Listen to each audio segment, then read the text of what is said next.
Hello and welcome to Adult Music, the podcast with music for the mature mind. I'm your co-host, Russ. I'm your co-host, Mike. This is episode 231, and for the first time in a few weeks, Mike, we don't have any news. We don't have any thanks to send out. This might be a short episode. Could be. No hilarious anecdotes or no opening ideas. I had to work. No, it was a really boring week, in fact. Yeah. I have nothing to report. Just lots of good music. Yeah, no news is good news, actually, especially on this show. Yeah, these days. Wow. All right, so we're going to just get right into our program this week. As always, bringing you 6 new recordings, 3 classical and 3 jazz. We've got some interesting choices in the program, as always. So before we jump into the music, I want to remind everyone that in the episode description, you'll find links to Spotify, Apple Music, and Amazon Music for all of the recordings that we'll discuss. And at the top of the description, there's a link to the full episode playlist. That's all the music in one place on Deezer, CD quality streaming music from France. Now, if you can't see the full description or the recording list and links are hard to access on whatever app or platform you're listening to us on now, you can always come over and check us out on our host site. That's Podbean, PODBEAN.com. Everything is easy to follow there. If you enjoy the podcast, please follow or subscribe wherever you like to listen to us, and tell a music-loving friend. Help us grow our audience. If you take a moment to give us a ranking or write a short review, that helps us get listed in the music category recommendations, and that helps us grow our audience as well.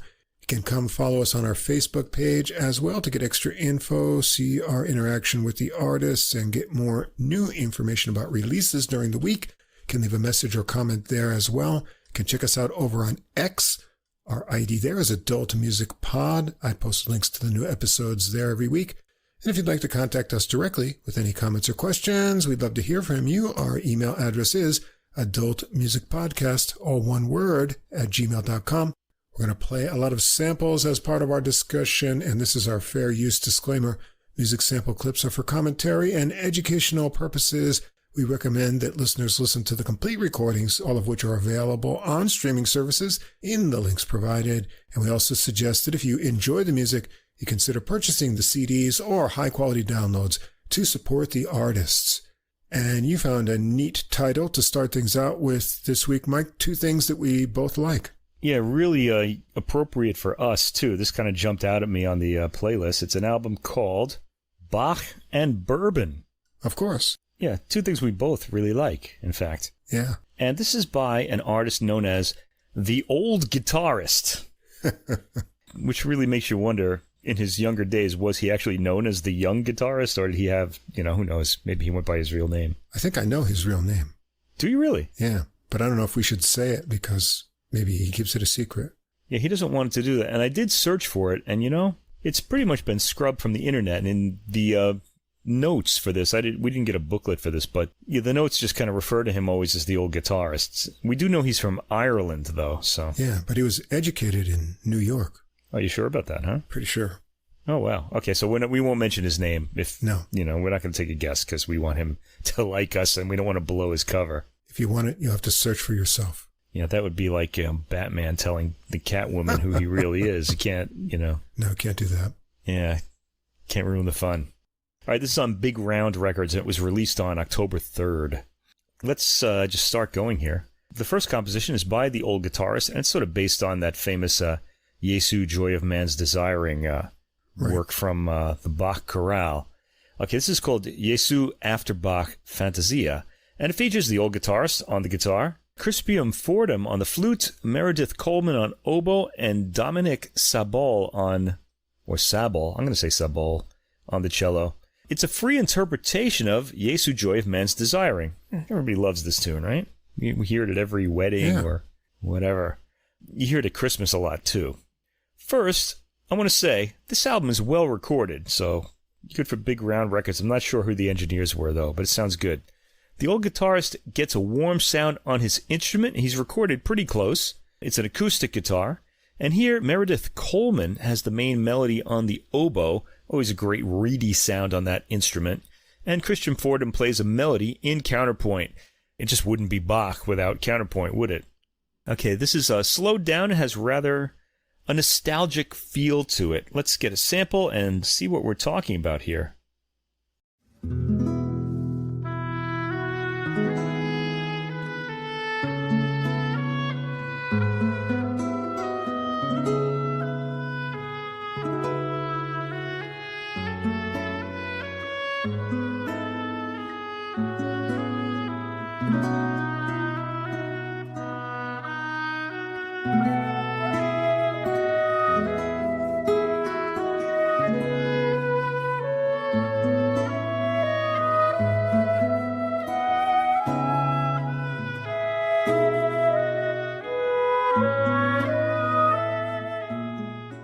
Yeah, no cello, though. I didn't get the cello in, but there is one in the piece. He comes in later. He gets his solo line in the second minute, by the way. The track is very pretty, as you heard, and sets a calming mood. So I was kind of in the bourbon sipping mode after just hearing that one track. Yeah. And then we move on to Mozart after Ferdinando Carulli, Sonata number 17, as it turns out, in B-flat, Koelschel 570. This is the second movement, Adagio. And this features the old guitarist, Matvei Sigalov on violin, Crispium Fordham on flute, and that's it. The interpretation here has a bounce provided by the percussiveness of the plucked guitar. The old guitarist plays it with a bounce. Matvei Sigalov on violin and Crispium Fordham on flute played the theme mostly staccato, hopping along with the feel that the old guitarist provides. This interpretation is going more for relaxed enjoyment than for any sort of artistic statement. It sounds like the type of domestic music making that a lot of music in this era was written for. So, something that you and your friends can unwind to and play in your house together. The middle section is a bit livelier, and the outer sections are more on the stately side. I'll give you a stately sample right from the beginning.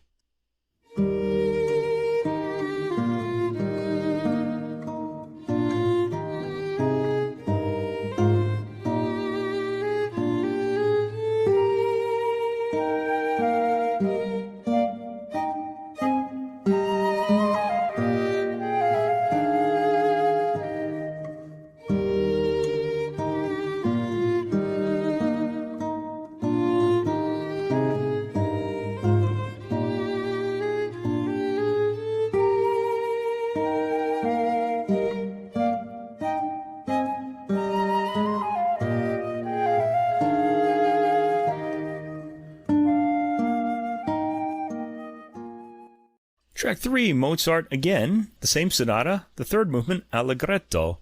This is a livelier track, and I like the guitar's staccato accompaniment and the light mischievous phrasing that Crispium Fordham brings to the theme on the flute.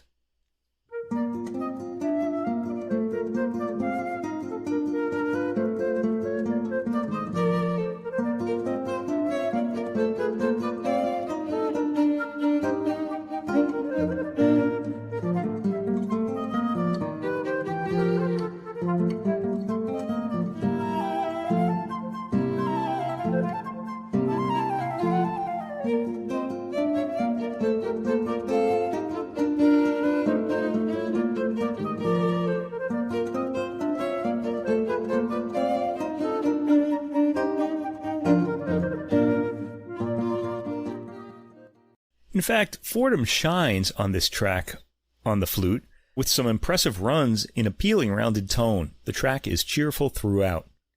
Track 4, Turlo o Carolan, arranged by the old guitarist Shebeg and Shimur, and this features the old guitarist playing solo.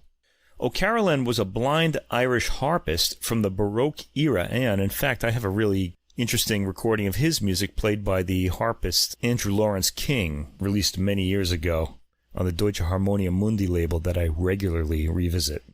So O'Carolan was a folk composer too, and this is a live performance with audience applause at the opening and the end. It's a brief work, very pretty, with the nostalgic feel you'd expect from an Irish folk tune. The old guitarist has added harmony because we only have the melody from the composer. So I'm going to sample this from around the 30-second mark.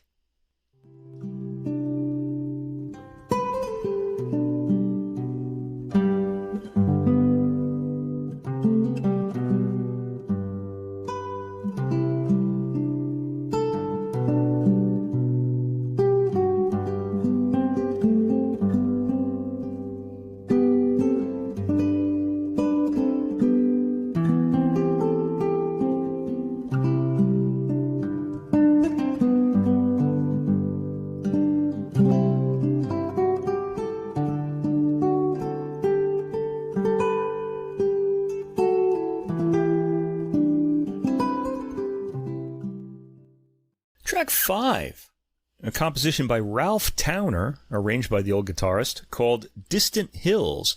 And this features the old guitarist Matvey Sigalov on violin and Dominik Sabol on cello.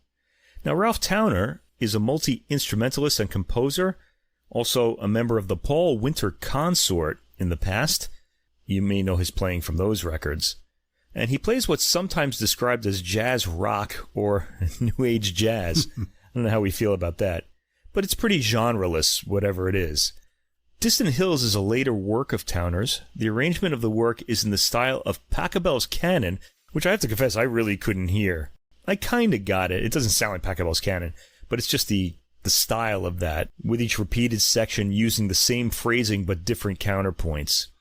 This starts with a guitar arpeggio peppered with an ominous kind of dissonance. The ensemble continued the unsettled mood with the work's theme. Suddenly my bourbon kind of has to be drunk a little more fast here. Let's hear a bit of this.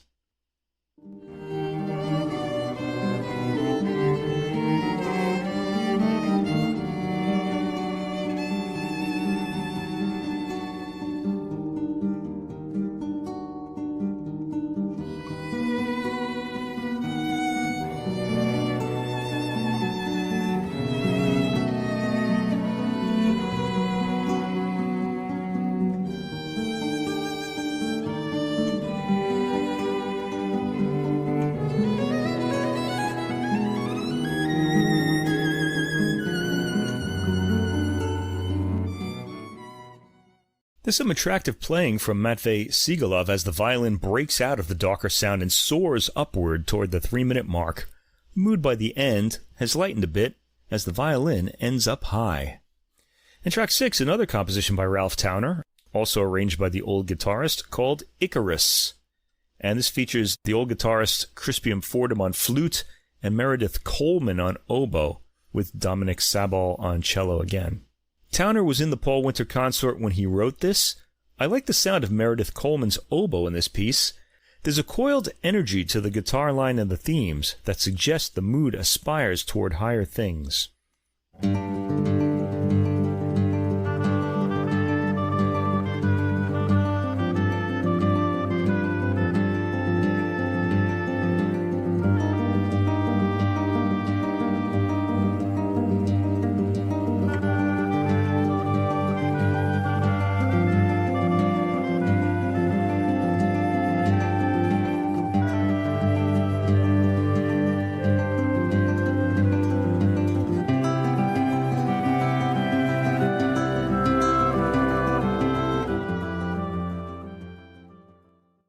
Yeah, I recognize that sound a little bit.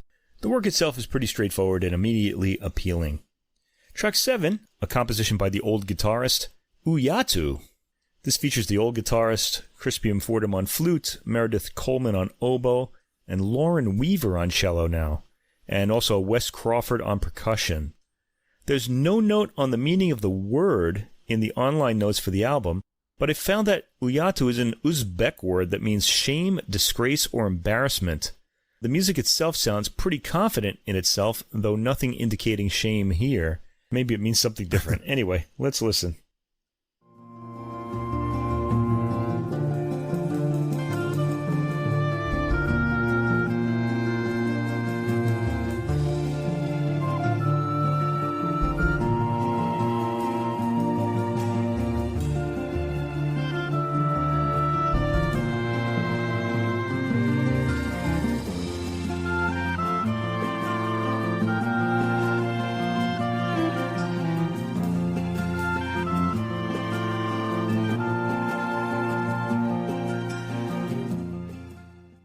Nothing embarrassing or embarrassed about that. No. The oboe gets a rather impressive, quickly played line just after the 2-minute mark, and the main phrase is repeated frequently throughout the composition. Track 6, we have Bach again, arranged by the old guitarist, Trio Sonata No. 1, BWV 525. This is the second movement, Largo. And this features the old guitarist, Matvey Sigalov on violin and Crispium Fordham on flute. There's a nice dip to the rhythm in this performance. The flute, Crispium Fordham, carries the melody, with the guitar echoing it appealingly at times. The Old Guitarist has a beautiful rounded tone that comes out fully here in Bach's textures. The violin is finally in just before the 2-minute mark, sounding a bit in the background, but producing what today would be thought of as an expressive Romantic era tone with vibrato. It's refreshing to hear this again in Bach's music, as so much of it is played without vibrato in the period instrument style. The performance is touching overall, with a light emotional touch to it, especially in the violin. There's nothing academic about this performance. It's very much for the people. It's more of a popular sort of a style of performing. I want to get a sample of all 3 instruments in it, so let's go to 4 minutes and 20 seconds.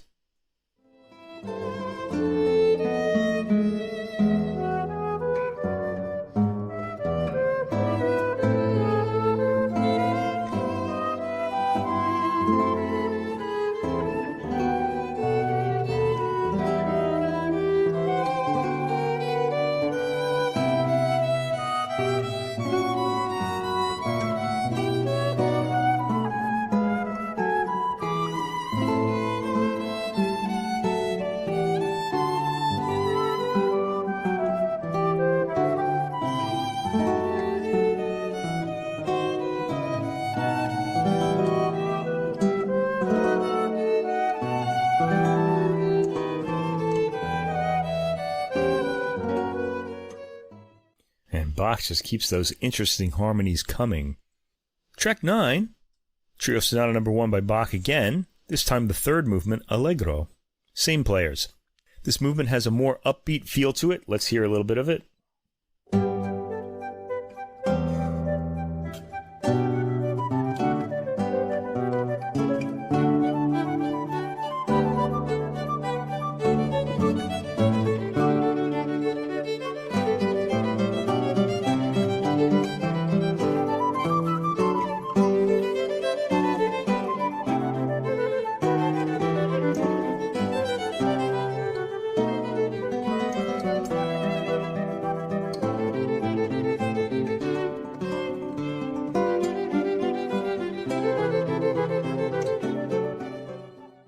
The tempo is on the slow, relaxed side, and it suits the performance well. There's a good flow to it. It sort of happily flutters along throughout its 4-minute duration, and leaves the listener with a good, contented feeling. Track 10, a composition by the Old Guitarist, The Librarian Takes a Groom. This is a guitar solo. It's a folk tune-like guitar solo, thoughtful and earnest. It starts with a basic statement of the thematic material, and then stretches out with it a bit, adding new voices and exploring a higher register. The theme returns often, always with new counter-melodies. It's an attractive piece that made me drift off into a daydream as it played.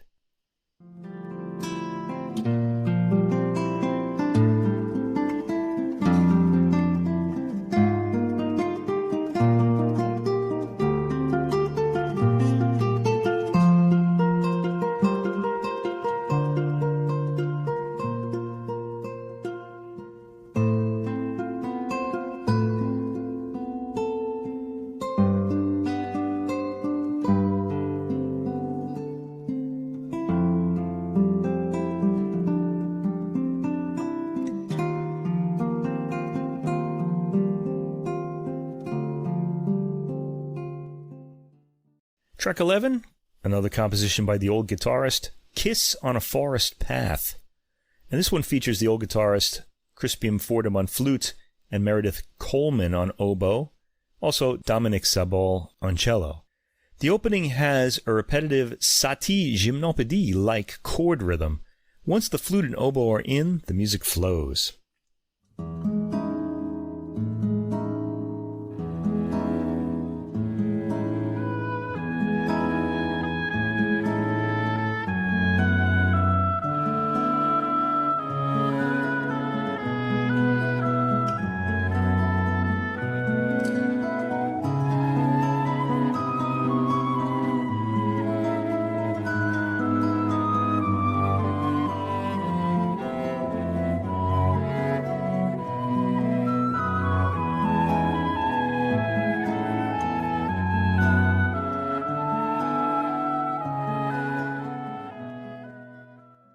The Old Guitarist, I figured by now, has a good ear for melody in his compositions and goes for a song-like appeal.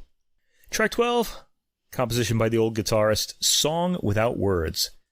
This track features the Old Guitarist, Matvei Sigalov on violin, Dominic Sabol on cello, Wes Crawford on percussion. The opening features a rising bass line played by the cello with accents from the guitar. The guitar plays a repeated note in a particular rhythm, and the percussion, violin, and cello all come in with their own takes on the material, all weaving around each other. The piece has a rising quality to it. By the end, the violin is playing sweetly up high, and I'm going to play the end of this track so you can just hear how it ends.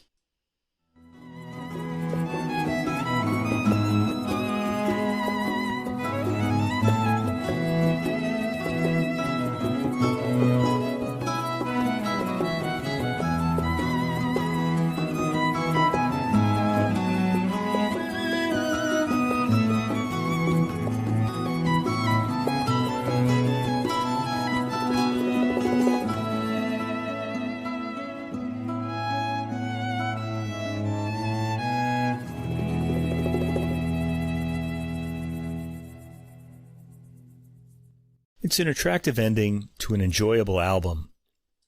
The title Bach and Bourbon and the album cover photo of a picture of Bach near a chair with a guitar on it and a glass of bourbon on the table makes a good image for the playing on this album. It comes across as a relaxed night of domestic music making, maybe between sips of booze. It all sounds solidly played with good concentration from all involved. Though the classical works are Baroque, the performances follow more of an older-style romantic approach, older in our history. It's a style that came after the Baroque. With plenty of vibrato and feeling in the strings, especially the violin. We rarely hear this anymore, and it's nice to be reminded of how Bach and Mozart were once played. Really in our childhoods. The period instrument movement hadn't really completely taken over then. This really isn't a classical album. It's more of the Old Guitarist's eclectic and tasteful musical personality being put on display, as though we've been invited to his house and he played some live music for us. He's obviously a very cultured person. Could be a woman. The two movements of the Bach trio was the standout performance on the album for me. It came across with clarity and with emotion that we rarely hear due to the vibrato style playing of the strings. I bet the bourbon being served is of high quality too. The listener should probably hear it with a glass of bourbon or your favorite tipple in hand. Yeah, this was something different. Overall, it's a pleasing light listen with an interestingly varied program. The opening Bach and Mozart pieces are taken in a relatively relaxed fashion so that you focus on the sparse but rich instrumentation. The flute, oboe, and cello sounded balanced with the guitar. The Towner works were enjoyable too, and the folky quality of the Old Guitarist's original pieces finished the program in an intimate way as well. As you say, it kind of creates the idea that you're just sitting down in his room there to enjoy a live performance that's quite honest from the heart. It's not bound to any sort of stylistic rules. It's just good, enjoyable music, and I like to listen to this a lot. Yeah, you got to get away from those brainy classical performances sometimes and just kind of show you that there's more in this music than just academics. And have a glass of bourbon, too. And have a glass of bourbon, too, of course. All right. Next, we're going to go to two American composers that you probably never heard of. One of them I had never heard of, but the other one I did. And they are Robert Russell Bennett, a new name for me, and Vernon Duke, someone I have heard of before. Yeah, but I think of Autumn in New York whenever I see his name. Right. He is the composer of Autumn in New York, a very famous jazz tune, or show tune, really, that became a jazz standard. This is violin concertos by both. And this is played by the fabulous violinist Chloë Hanslip. She's accompanied by the Singapore Symphony Orchestra. How about that? Yeah. Conducted by the British conductor Andrew Litton, who also plays the piano on the chamber music work that's on this album. Litton has appeared often in the United States, so American listeners will be familiar with his conducting. And he's taken a liking to American music. He seems to record quite a bit of it. This is on the Chandos label, and it was released on October 3rd. Both of these composers are better known for the music they wrote for the theater, which could be why we've never heard these works. Both, however, also wrote a substantial amount of music for the concert hall. And here's some of it now. You're going to really discover something here, listeners, so listen. I did, yeah. Yeah, I did too. Robert Russell Bennett, Concerto in A major for violin and orchestra, in the popular style, composed in 1941. So this is really probably just before the U.S. entered the war, unless it was after December 7th, but I don't know what the actual first performance was. Actually, it may have been after 1941. Anyway, Bennett orchestrated some of the highest profile musicals in Broadway history, including works by George Gershwin and Cole Porter, and also Rodgers and Hammerstein's South Pacific. That's quite a resume right there. Also The King and I, and really one of our favorites here at Adult Music, The Sound of Music. I really love those tunes, you know. He also studied composition with Nadia Boulanger in Paris. How about that? And wrote 7 symphonies and possibly more. This violin concerto was composed just after the work we're going to hear next, Hexapoda, but we'll get to that when we do. The concerto, like that piece, explores the middle ground between popular music and classical music. I should add, in this era, that was a really popular thing to do, also in England, although continental Europe was going off the deep end with, modernism and 12-tone music and the rest. Track 1, Movement 1, Allegro Moderato. The piece has a chirpy opening with hopping pizzicati from the strings and a really American-sounding rhythm due to its syncopation and warmth in its theme. This is what we first hear.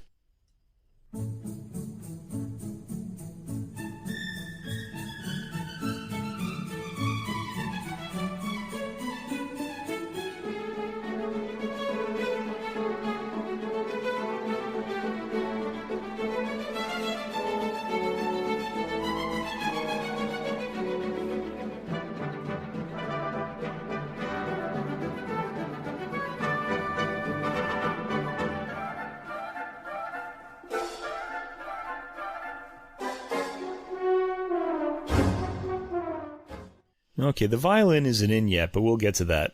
Already this sounds like entertainment, and not like we're going to get a philosophical lecture, until the more soulful violin comes in at odds as far as the mood goes with the orchestra. The violin line does pick up in mood shortly after.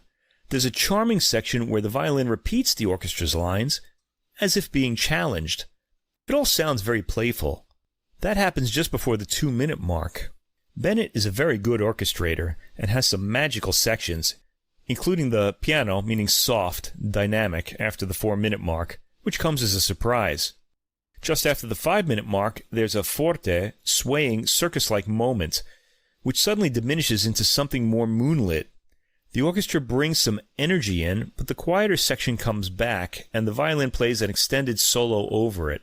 I love the shimmering strings in accompaniment. That's just at the 6-minute mark, if you want to sample that. The section that follows features some gorgeous lyrical playing by Hanslip, often at a piano, dynamic, meaning soft. Percussion feature in the theme heard after the 9-minute mark, which recalls big Hollywood scores. At 9 minutes and 40 seconds, the violin starts on a double-stopped cadenza. It ends with an approach to the stratospheric end of the violin, descending via trills and inviting the orchestra back in to provide an emphatic ending. It's quite a listen. Now, we haven't heard Chloë Hanslip yet, but we're going to hear her now in the second movement, Andante Moderato. Of course, she's playing in the first movement, too. I just haven't sampled it. So the Andante Moderato features a gauzy modal strings, bringing in this American spiritual-sounding melody. The theme ends in a key change that invites the solo violin in mid-line, finishing a line the flute started.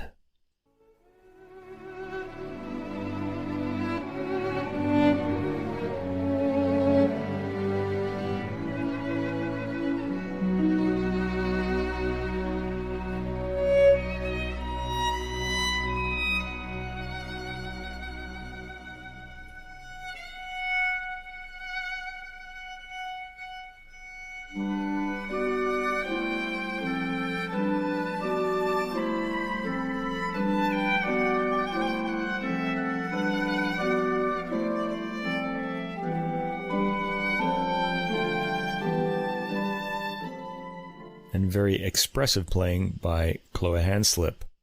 An attractive ticking melody follows. We heard the beginning of that, which the violin gently rocks a line over.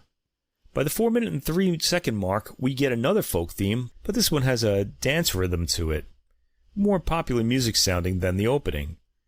It evaporates at around 4 minutes and 40 seconds, but makes another appearance at 5 minutes and 7 seconds as the music moves back and forth between styles. There are gorgeous brass chords that end the movement. Track 3 is the third movement Vivace. This would be the scherzo movement. It's very brief, with an aggressive rhythm and fortissimo dynamic. The violin buzzes around like a bee in this hectic-sounding environment. There's a pizzicato section for the low strings, over which we hear a marimba, which is quite a surprise. All sorts of inspired and nutty orchestration follow, almost like in a Bugs Bunny cartoon. And the violin plays over that. I'll leave you to sample this yourself. There's a conclusion, but the next movement starts hard on the heels of this one, and that is the fourth movement Allegro non troppo vivo, track 4. This also has a quick rhythm, and I'm picking up 6/8 here. The violin playing on the 1s and 4s as the orchestra keeps the dancing rhythm going.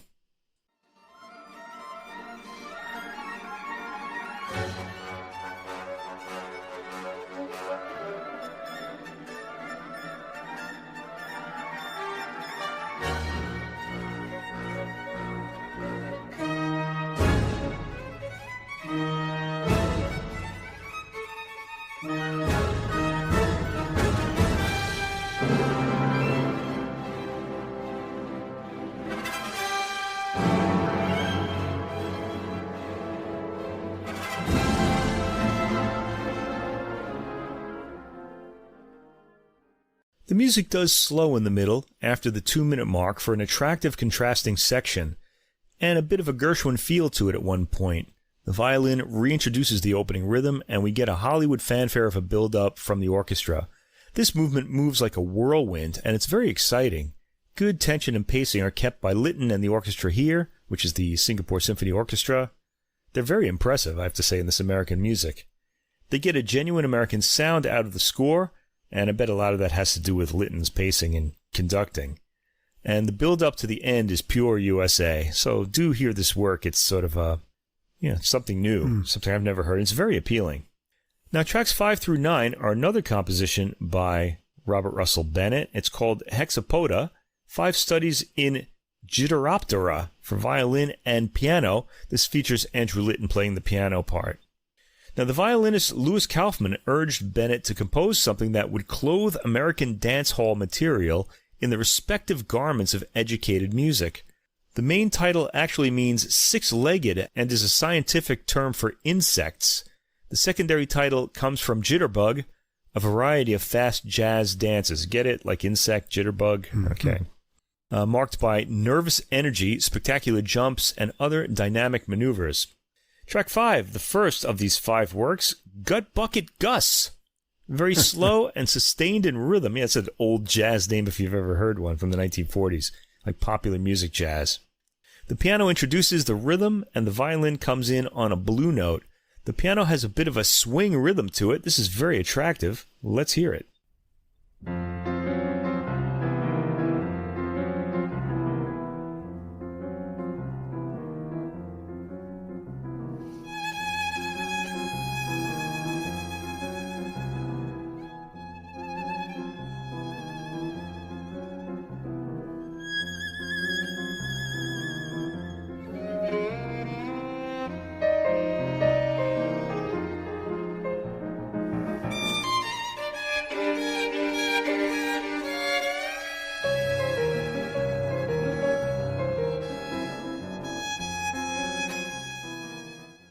Is a bit reminiscent of the Gershwin piano preludes in its jazzy rhythm and blues-sounding theme.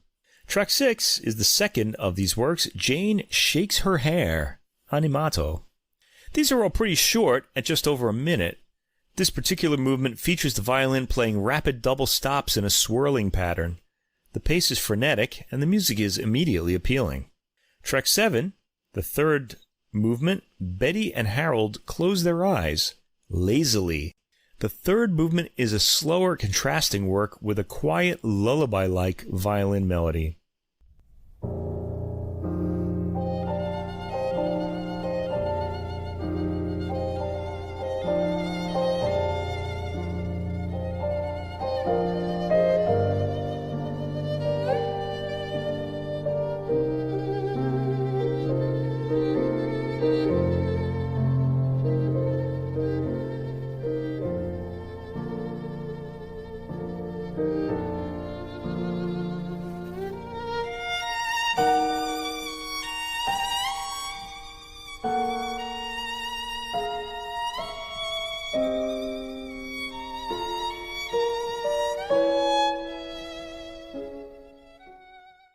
Again, the Gershwin influence is strong here.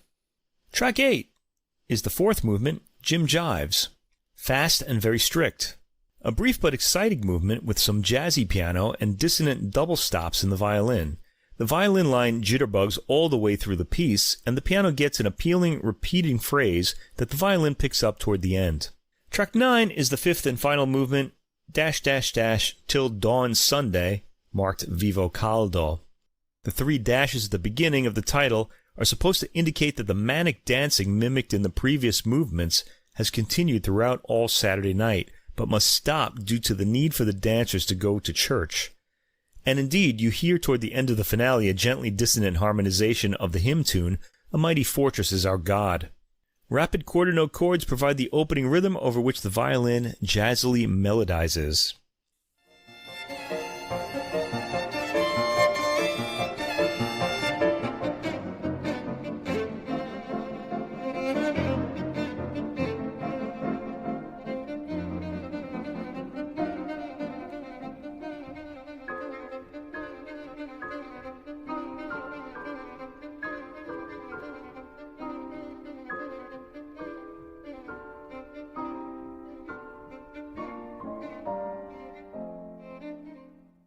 And in fact, the church theme comes in toward the end of that sample, 20 seconds in the piano. All right, we get to our second concerto now. Vernon Duke, whose real name was Vladimir Alexandrovich Dukelski, and he was born in the Pskov Governorate in the Russian Empire, so before the Soviet Union, in 1903, and he died in 1969.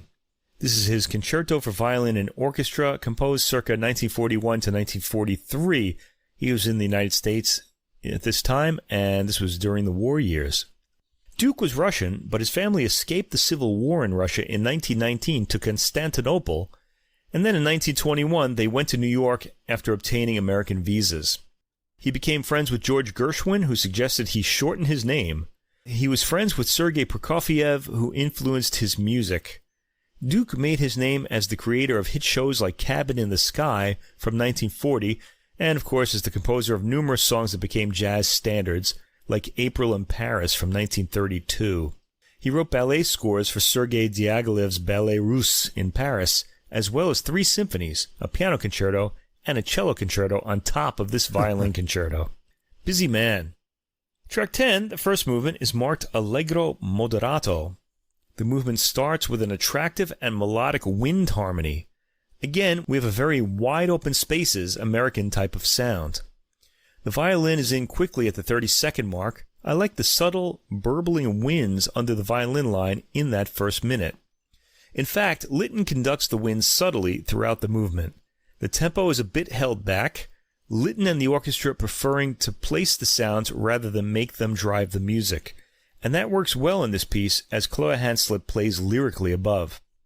The violin line is lyrical throughout, even in more structural passages that lead to new harmonies and sections. There are a few sudden changes of direction in the movement, subtly articulated.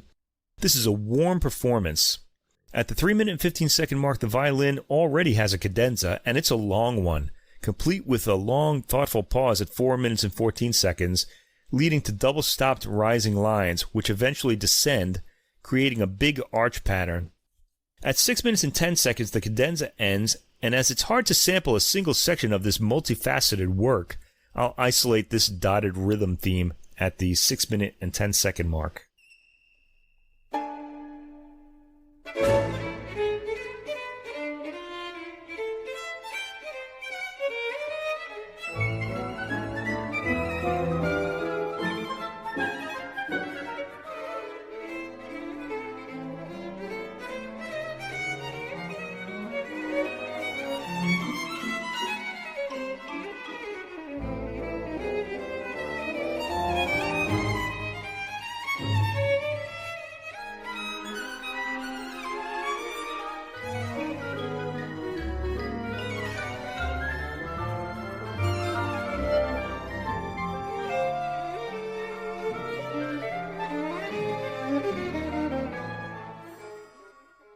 The violin brings some more lyrical moments up to a warmly orchestrated theme in the 9th minute. This leads to the ending material, which builds up to the big crescending final chord. Nice orchestration throughout the movement. Track 11 is the second movement, Tempo di Valse, marked Moderato. The rhythm is set by the violin playing pizzicato. The winds, a key section in this work I'm realizing, play the Stravinsky-like harmonized theme. The strings then warmly waltz the theme. The theme itself is slow and seems deliberate in an ironic way, the way many wartime and post-war composers set traditional forms. The violin breaks out with a quick virtuosic line for a middle section at 2 minutes and 39 seconds, and at 3 minutes and 5 seconds the waltz theme is back. Let's hear a little bit of this.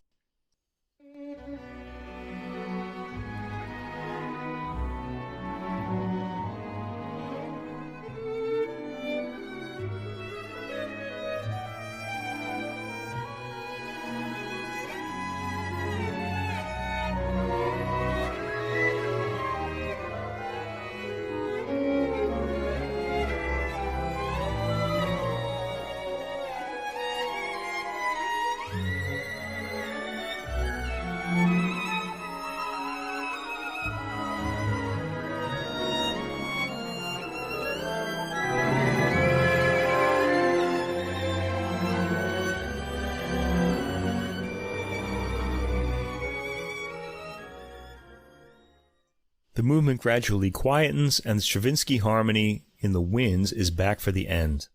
Track 12 is the theme that's going to result in 6 variations, each with its own original track. The theme is played risolutissimo on track 12, and it's pretty rambunctious. You've got to wonder how Duke, with his Russian education in music, became so musically Americanized so quickly. The theme is appealing and big-boned.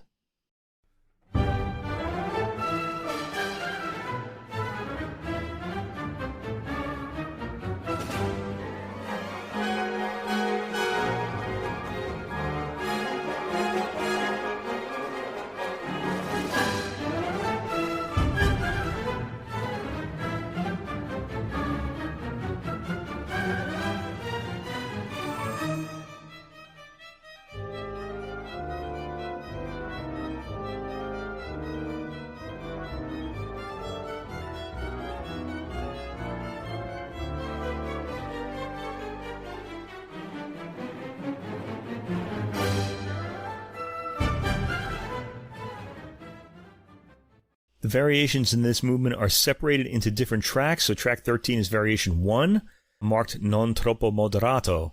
The violin starts with the first variation solo. The theme here has a leaping staccato quality to it.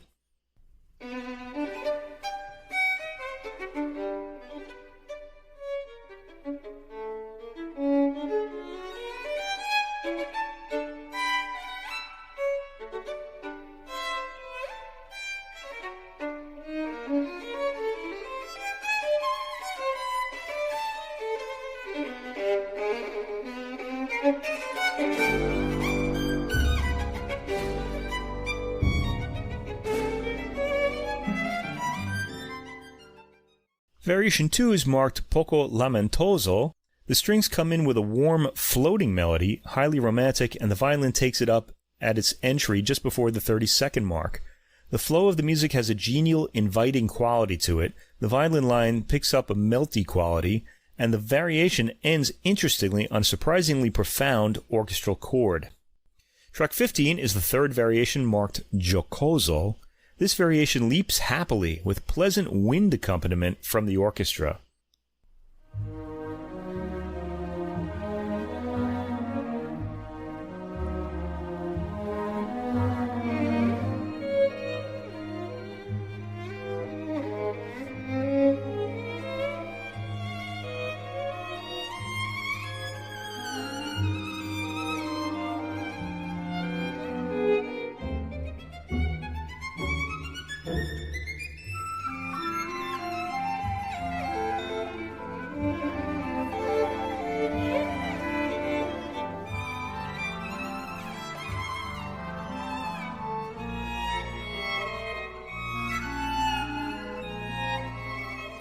I was a little worried there. I had the wrong track, but we got to the part I was talking about 30 seconds in.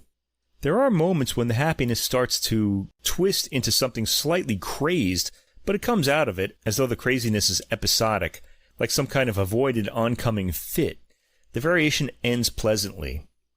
Track 16, Variation 4, Sostenuto e pesante. The string chords are played with heavy staccato, like some kind of rustic dance. The violin plays figuration above in eighth notes, which speed by at the end of the variation.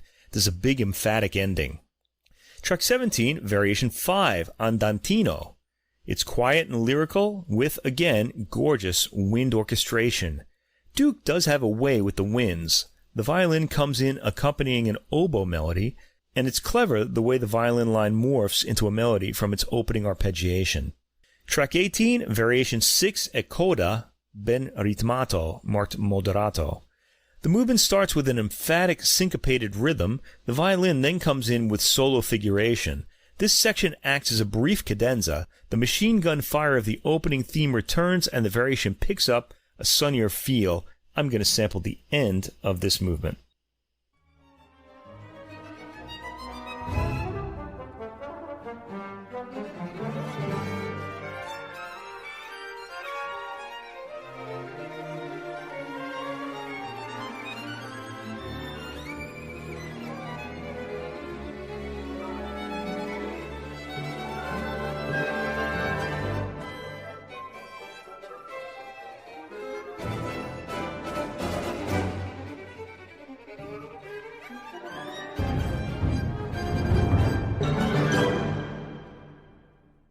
And that's the end of the album. Like so much American music of the era, these works don't plumb the depths of musical profundity, but rather aim to be entertaining and rhythmic in their unique American way. The Bennett Concerto flows nicely. I still think an American orchestra and conductor could have given it more of a sense of groove, but it grooves amply here. Hanslip's playing is commendable throughout. The performance is very fine and is recorded with great detail registering. There's a clear affection for the work here. The chamber work Hexapoda is fun and sounds like a great addition to any works Gershwin may have written for violin and piano. It sounds like it would be a great set of works for chamber duos to pick up. The Vernon Duke also registers with that big-boned American sound, though he will occasionally bring the music into darker and lightly sardonic moments. These are works that I'm sure would entertain audiences in the concert hall, if you could convince them to go. That's the big problem. They see these names on the program, and they're like, yeah, I think I'll sit this one out. And it's too bad. You got to program this with like Dvorak or something like that. The composers' names aren't as well known in the U.S. as they should be. Let's hope this excellent recording with its warm performances starts to change that.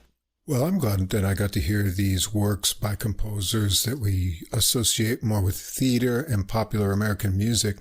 The Bennett Violin Concerto goes down easily with fun orchestration and pop sentiments. There's some interesting harmonies and modal scales in the violin parts on the way, though, if your ear is listening for them. It's musically satisfying and entertaining. The Hexapoda were fun as well. There's a lot of variety and some fun jitterbug moments mixed in there. Jitterbug, yeah. And the Vernon Duke Concerto surprised me with the more adventurous harmony. And it's a real workout for the violin soloist, Hanslip here, who does a wonderful job. But it's still easy to listen to overall. And now I'm interested in hearing more classical works from both of these composers. They could do amazing things in all sorts of musical worlds. The recording itself here is warm, a bit on the dry side, but that makes it very clear, and that made following all the interesting parts in the works an easy task. Yeah, and there are apparently plenty of other works by these composers, so hopefully we'll get to hear some. And finally, our contemporary composer is none other than Arvo Pärt, who we just heard a few weeks ago. This time we're going to hear a recording called Credo by the Estonian Festival Orchestra, conducted by Paavo Järvi, and this is an album of orchestra works, or mostly orchestra works. There's one with a chorus in it. This was released on the Alpha label on September 5th. And I was holding off on it because we had just heard Pärt like 4 weeks ago, and I didn't want to put them back to back. Paavo Järvi has already recorded 4 albums of Arvo Pärt's music, and I have all 4 of them, but not this one. This one will be coming soon, though. This 5th one is offered as a 90th birthday tribute to the composer. James Jolly's booklet note featuring comments and stories by Paavo Järvi is a warm, highly enjoyable, and informative read. it communicates a lot of personal experience around Arvo Pärt and his music. Järvi has known Pärt since childhood, referring to him in his booklet note as his father, A.MA's hip friend. A.MA Järvi was an early champion of Pärt's music, and as a result, Pärt used to visit the Järvi family often. Järvi also makes an interesting point about Pärt. He says, Pärt started out as a kind of enfant terrible, somebody who was very much a part of the Soviet avant-garde, which had a lot to do with what was kind of a dissent movement in the Soviet Union. People like Edison Denisov and Alfred Schnittke were involved in it too. A lot of these people were going against what was officially allowed by writing dissonant, angry music. But then, after writing all of these really hardcore, dissonant modern pieces, Pärt took some time off and came back a changed human being, and with this tintinnabuli style with its bell sounds. What's interesting is that he somehow has this credibility with the most hardcore modernists who don't accept anything that has a hint of minimalism or spiritualism or easy listening or anything like that. So he's kind of maintained his street cred despite, playing all this rather haunting music, I guess you could call it. Now, track 1 is a work called La Sindone. The title is the Italian word for shroud, and it refers to the Shroud of Turin, and was premiered there in 2006. The work was revised in 2015, and the work in 2006 was written as part of the cultural program for the 2006 Winter Olympics. We think of Arvo Pärt's music as calm and still, but this starts with some histrionics from the strings. It's a surprising, dramatic way to begin the album. The music calms after the opening and features a very slow, spare progression of harmonies, with plenty of silence in between. There's percussion, too, tapping out ominous rhythms. By the 2-minute and 20-second mark, we're in familiar Pärt territory, with fragments of melody cut off by silence. Then continuing. Let's hear a bit of that.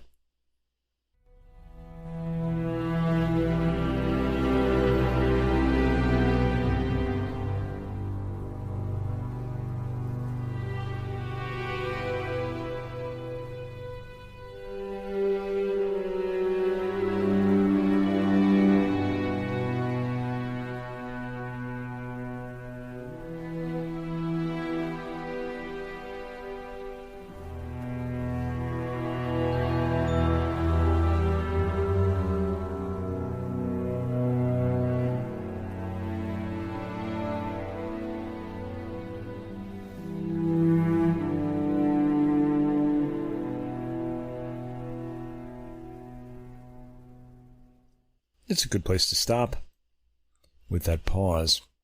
The music continues in this calm, fragmentary form, with the lines gradually becoming longer and accumulating more harmonic layers. A lightly chiming church bell figures too. Strings really carry the work, though. At 6 minutes and 35 seconds, there's a dramatic outburst with bells included in the percussion for accents.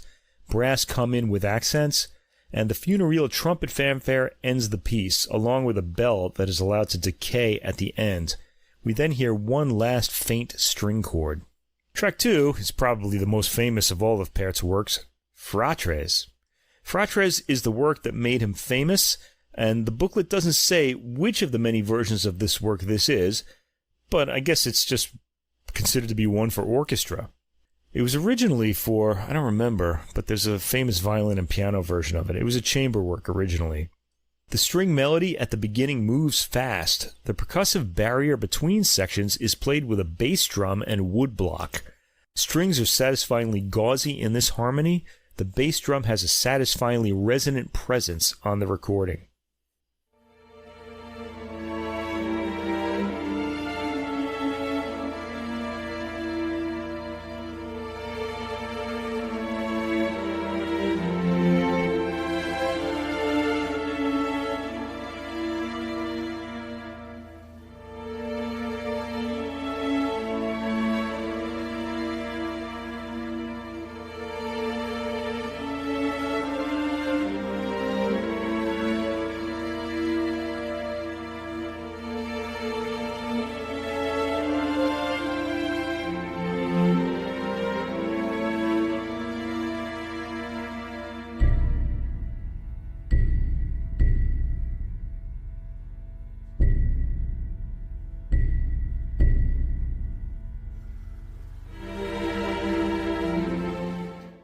And the bass drum is even making my eardrums shake a bit. And it's got really great presence.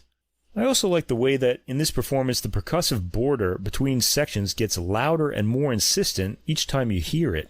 In this orchestral version, the variations make a big dynamic arch, moving back to pianissimo by the end. It's a gorgeous performance of a gorgeous work, full of warmth throughout, but it has to be said, there are many excellent performances of this work. Track 3, Swan Song. This is a new work for me. It was composed in 2013, and it draws on an earlier work called Little More Tractus. A change of orchestration here with harp accompanying reedy-sounding winds. Strings are included, but the winds have all of the top voices.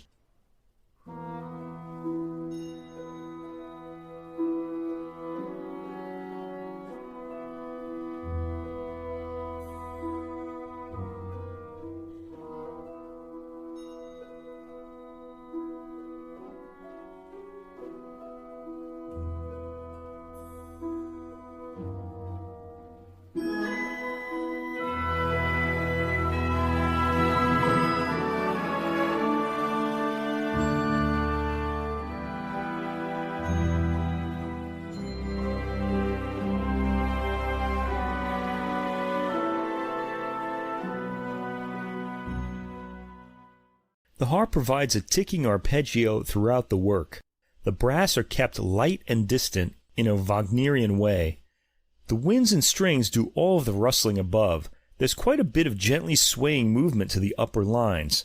At the 3-minute and 5-second mark, a crescendo leads to a harmonic breakthrough, sounding a majestic theme. After this, the music decrescendos back to a quieter dynamic. There's a characteristic Pärt-style pause at the 4-minute and 50-second mark. Then the music is back for one final statement. Track 4, Für Lennart, in memoriam. This was written for the Estonian president Lennart Meri. Before he was president, he was a dissident, famous writer, philosopher, and filmmaker. But we never get those guys as president of the United States, do we? And many other things, too. It starts with a wash of strings playing a funereal theme. These wandering, lamenting chords continue. Finally, at 2 minutes and 15 seconds, higher strings burst out after a pause with a strong, pleading gesture. The bass accompany with a stationary drone. The texture then backs off into an intriguing timbre from the strings.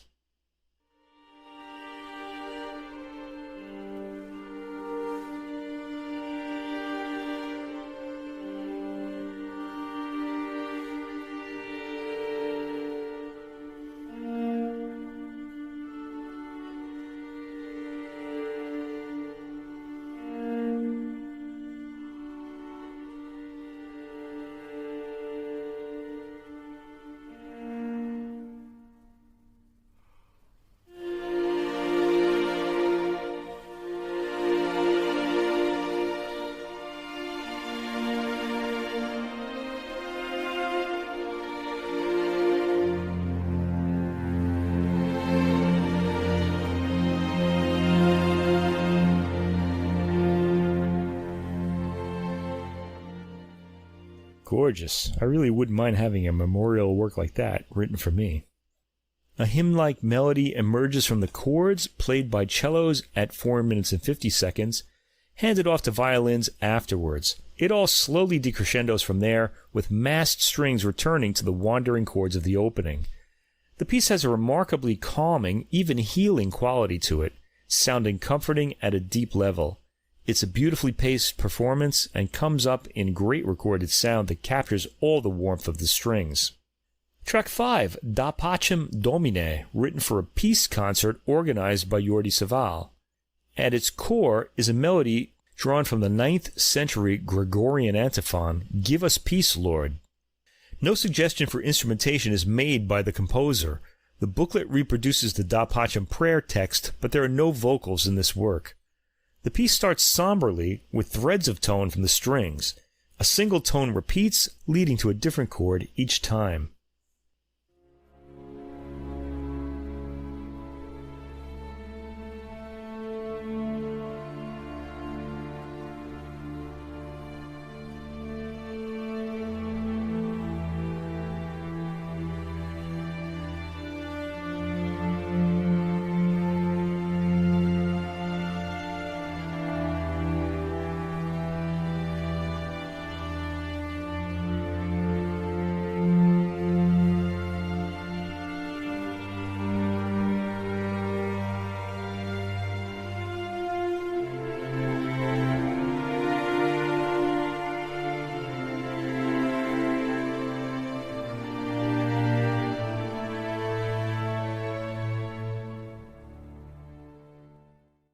cadence patterns appear, and it's always back to this single note followed by a new chord, keeping the listener in a state of wonder.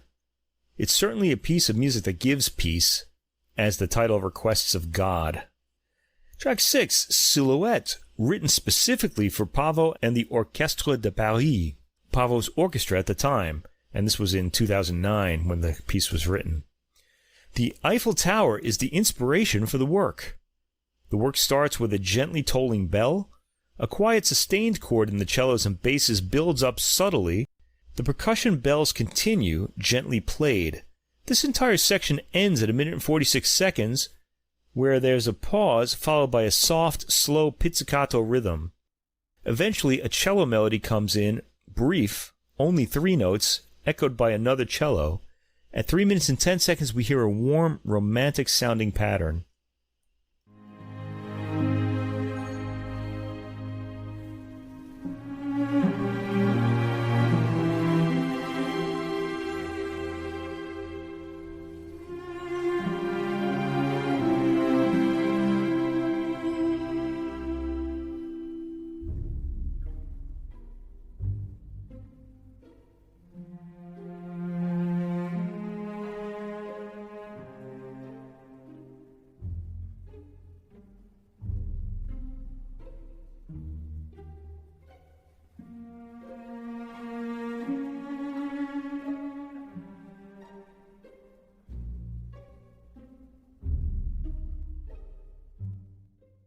The gentle pizzicato rhythm continues to 4 minutes and 30 seconds, driving the music. At that point, the romantic theme comes back. The piece alternates between pizzicato and romantic sections, with new elements added to each as they reappear. At 6 minutes and 40 seconds, the romantic theme gets a bit unsteady, introducing some dissonance and creaky rhythm. The work reaches a histrionic peak, then a bell sounds, and warm strings bring it to a shimmering end. Track 7, Cantus in Memory of Benjamin Britten. Järvi says this work is fail-proof. Wherever in the world he plays it, it has the same effect. Like the previous work, this begins with a tolling bell. The work consists of descending strings layered over each other. It's simple-sounding and very appealing. The piece builds layer after layer, gradually crescendoing. Järvi manages a hypnotic tempo here, allowing the sounds to hang just a split second longer than I've heard on other recordings.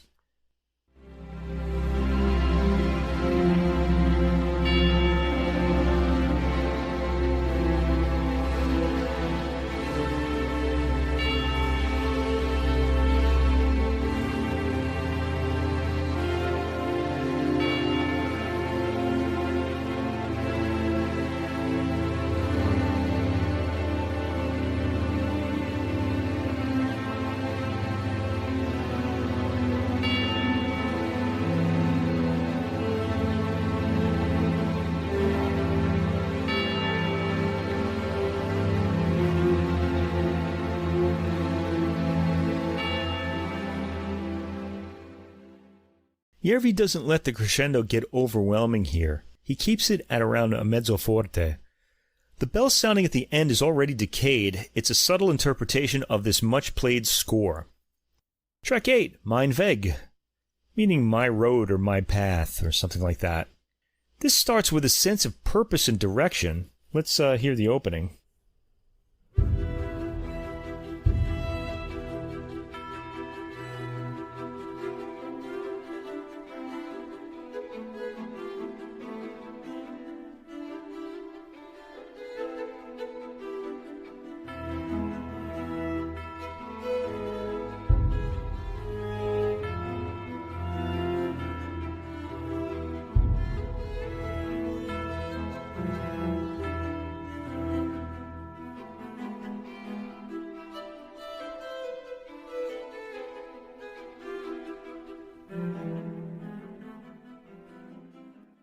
Again, the lines are taken with a softer attack to them.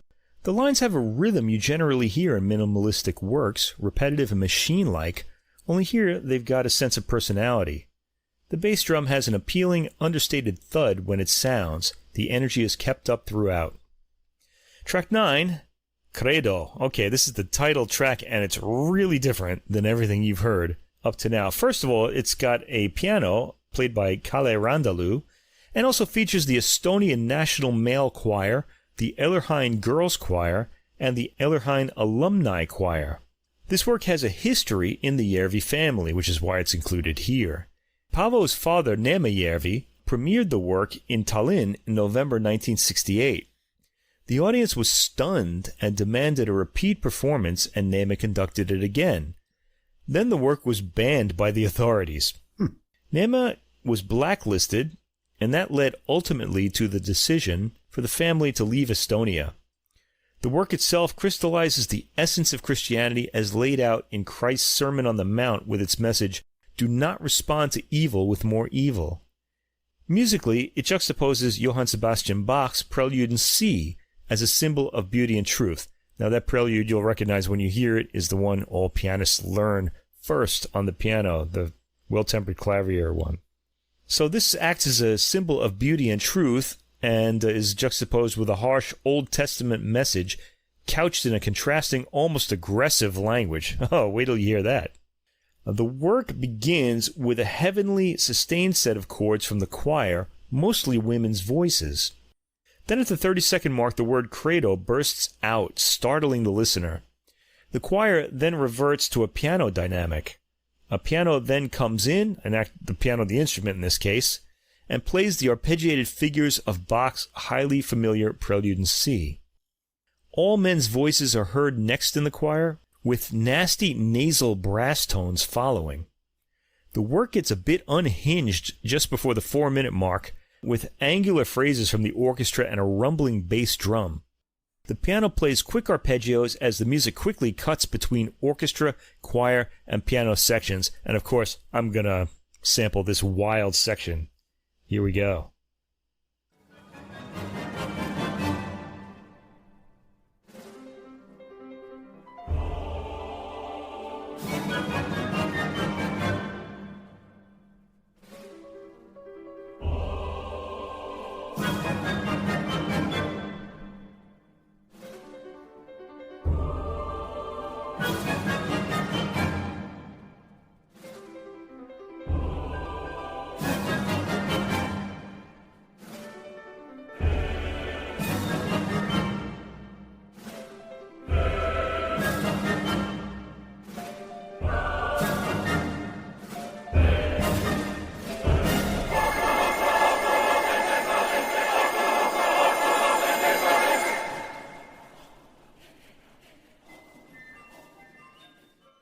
If you've made the mistake of nodding off while listening to this beautiful album, this piece will jolt you out of it pretty quickly.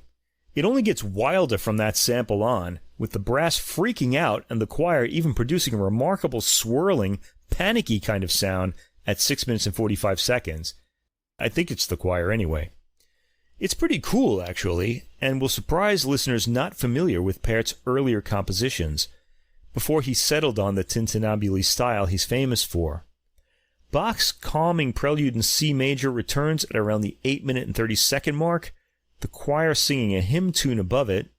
There's a gradual crescendo until the section ends with the last gesture of Bach's Prelude, followed by a fortissimo final statement of the word Credo, and a brief rising arpeggiated piano chord underlined by strings. Track 10 is a work that's just a completely different mood, Estonian lullaby, and a lullaby it sounds like. It's brief at 2 minutes, and it starts surprisingly with a charming pizzicato. The choir sings this, and it's sung in Estonian, and sadly we're not given the text and translation in the booklet. It's all sung by women's voices, and it's really beautiful. Let's hear it until the end.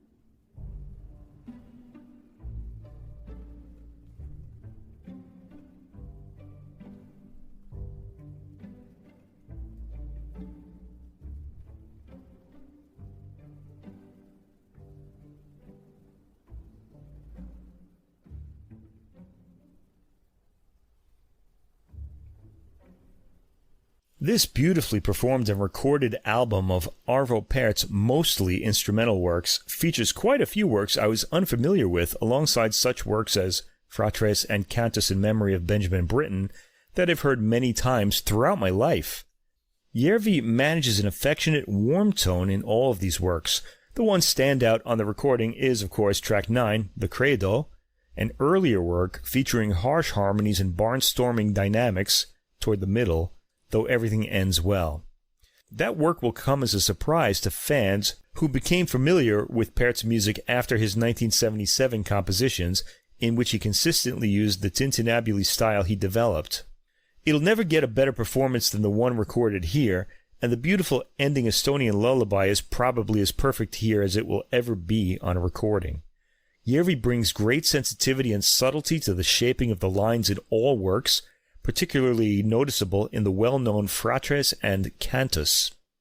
It's an album that shows the variety with which Pärt composes presently, and in the case of the Credo, the fearlessness he had in his Soviet past. Last time we heard Pärt, it was his choral works, or a collection of them, and that was rather soothing. This recording is a mixture of works that feature both the peaceful, meditative nature of his compositions, I guess from his later period, and there's also majestic, powerful passages of brass and percussion. The Credo has the most tension, balanced out with some really beautiful passages and interesting instrumental timbres and voices. Da Pacem Domine was one of my favorites for its timelessness and soothing quality. Silhouette was really engaging too, with its varied, mysterious parts. Each work has something unique here, and Järvi brings them out and makes them all really enjoyable.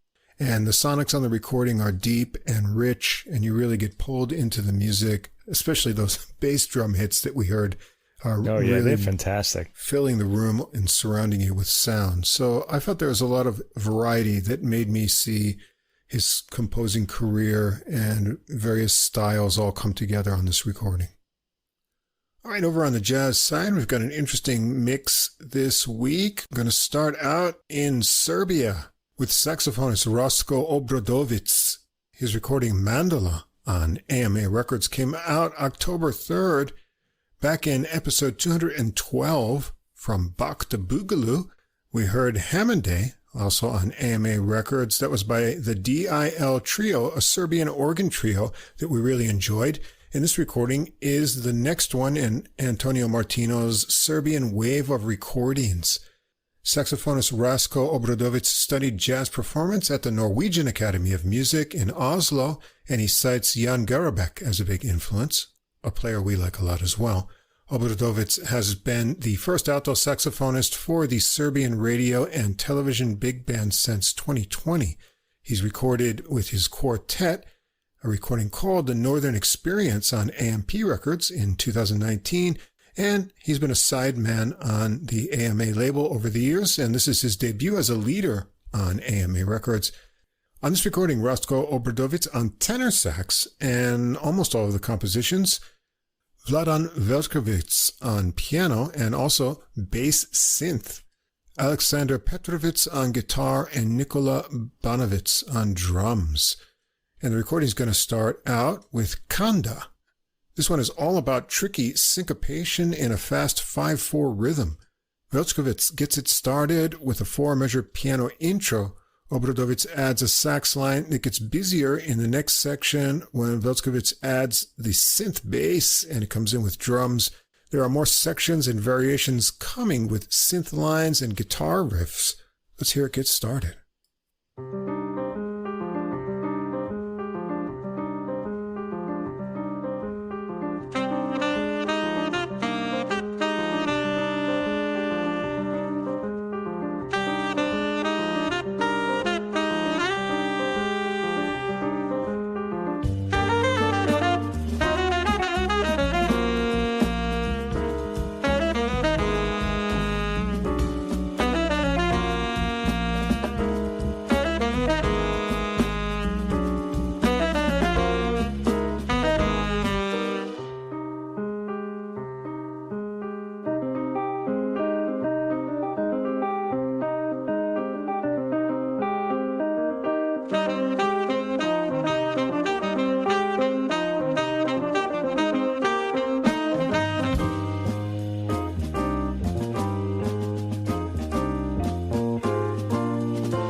works up to sticking on a tricky riff to a break. Things get mysterious with the bass synth panning between channels and Obradovic adding soft legato lines in the new sparse soundscape. He gets things back up to speed with a riff into an improvised solo, so let's come back in around there.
His muscular tone, and Bennett is really mixing things up on the drum kit underneath.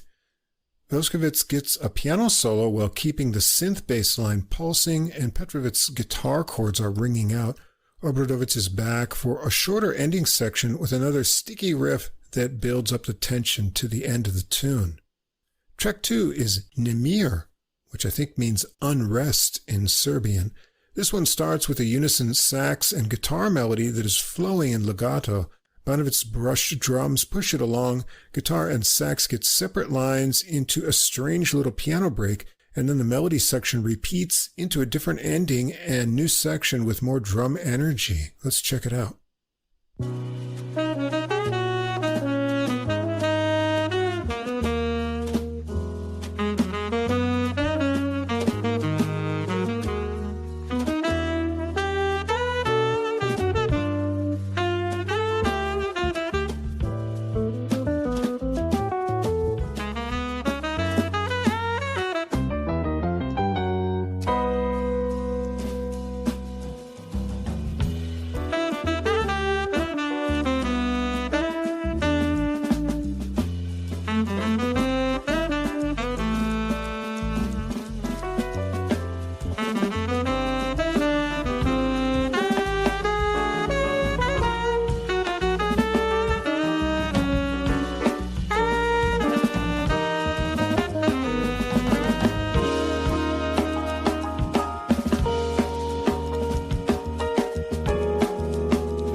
Voskovits solos first on piano. Let's come in near the ending where he gets to a lot of cool speedy lines.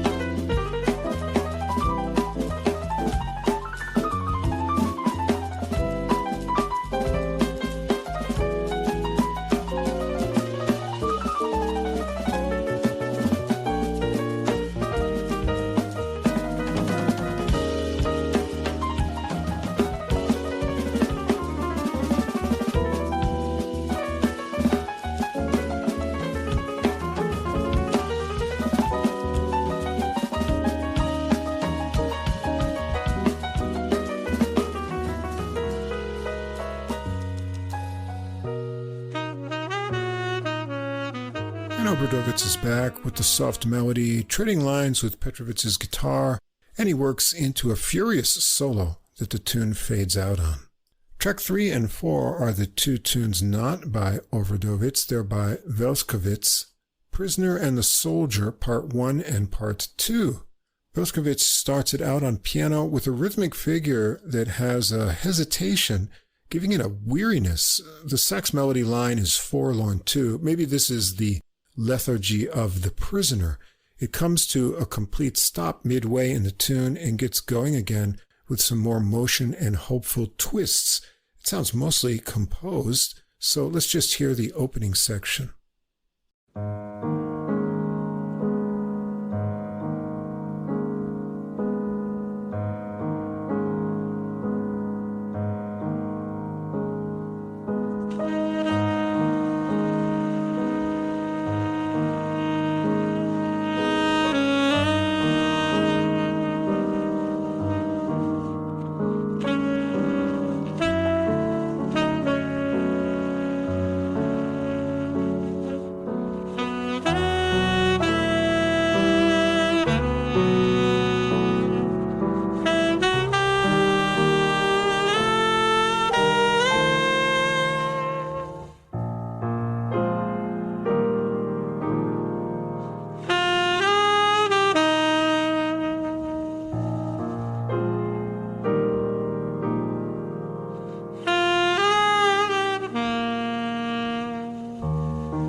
At the end of the tune, Obradovic has a final solo sax line, and the track ends with some rhythmic cymbal figures.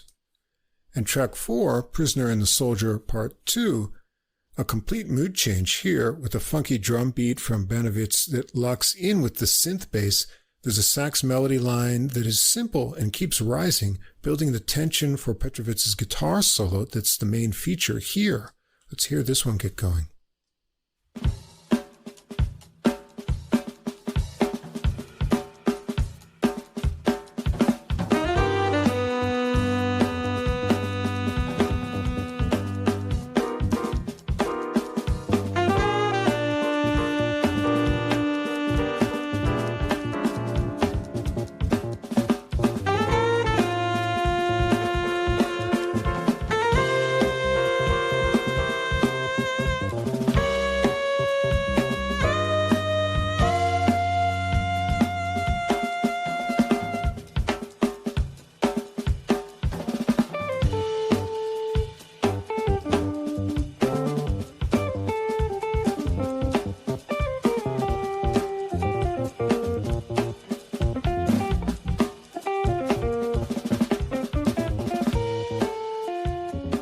Off on a solo from there with plenty of time to let loose. They'll leave him flying over just the drums eventually, and with an eerie rising and falling pitched bass. Let's hear the final section of that.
Sax section is like the opening, but builds to some final flurries from Obradovic.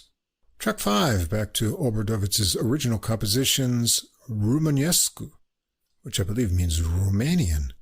Petrovic gets it started with rhythmic arpeggios and chords, and Velshkovitz adds piano figures to the waltzing rhythm that sounds like it's inspired by a Romanian folk idea. Obradovic's sax melody line turns the mood brighter for 24 measures, getting joined by Petrovic. Then it returns to the minor opening idea with sax lines into a solo.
Let's come back in to hear some more of the sax solo on this one.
Petrovic follows with a guitar solo with lots of darting lines, and they connect it back to a section of the opening melody and a short outro from piano and guitar that's like the intro that ends unresolved. Track 6 is Benjamin's Blues, a fun beat for a 4-measure intro from Bennett. Obradovic takes the melody over guitar and then piano chords. Yeah, it's a 12-bar blues, but with quite different chord changes that give it a fresh, open quality.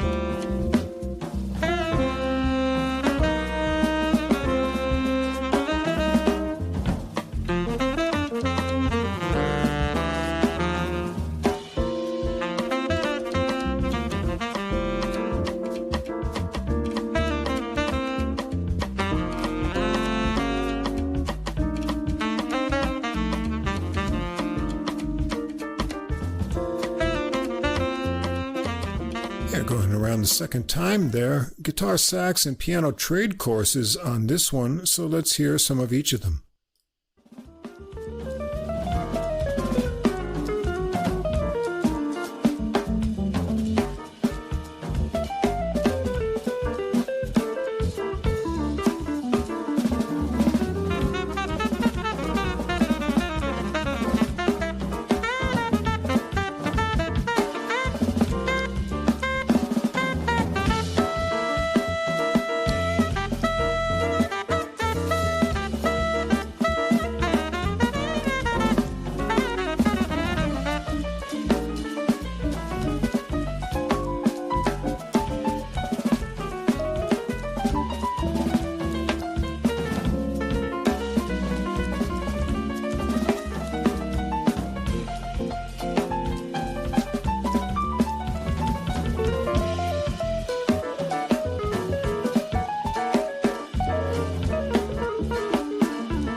And Bennett gets a drum solo on this one too before a couple final rounds of the melody. Track 7 is What If? Petrovic starts this out with a unique solo guitar opening. That idea will come back as part of the melody, which has weaving sax lines and synth bass phrases. The phrase lengths are odd, so it's continually surprising, feeling like the meter changes up. Let's check this one out.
Obradovic's solo on this one has a lot of snappy rhythmic phrases, so let's check out some more of his playing here.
Petrovic has a guitar solo that does some interesting harmonic explorations.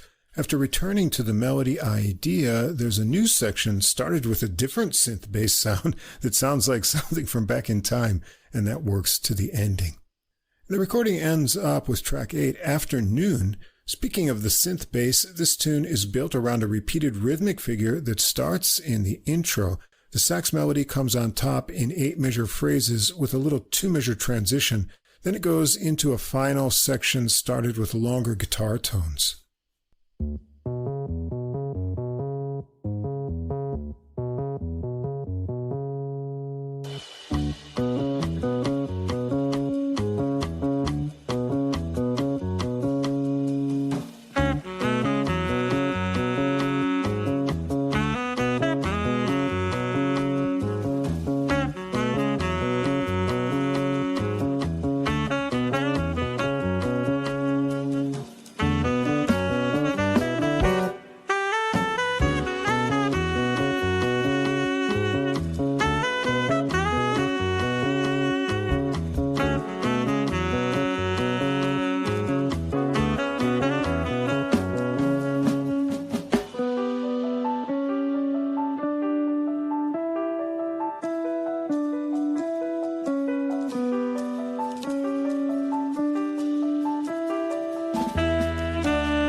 Obradovic is up first for a solo that does some harmonic exploration while keeping snappy lines. Let's hear one more solo from him.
Velskowitz follows with a piano solo that has a lot of playful ideas.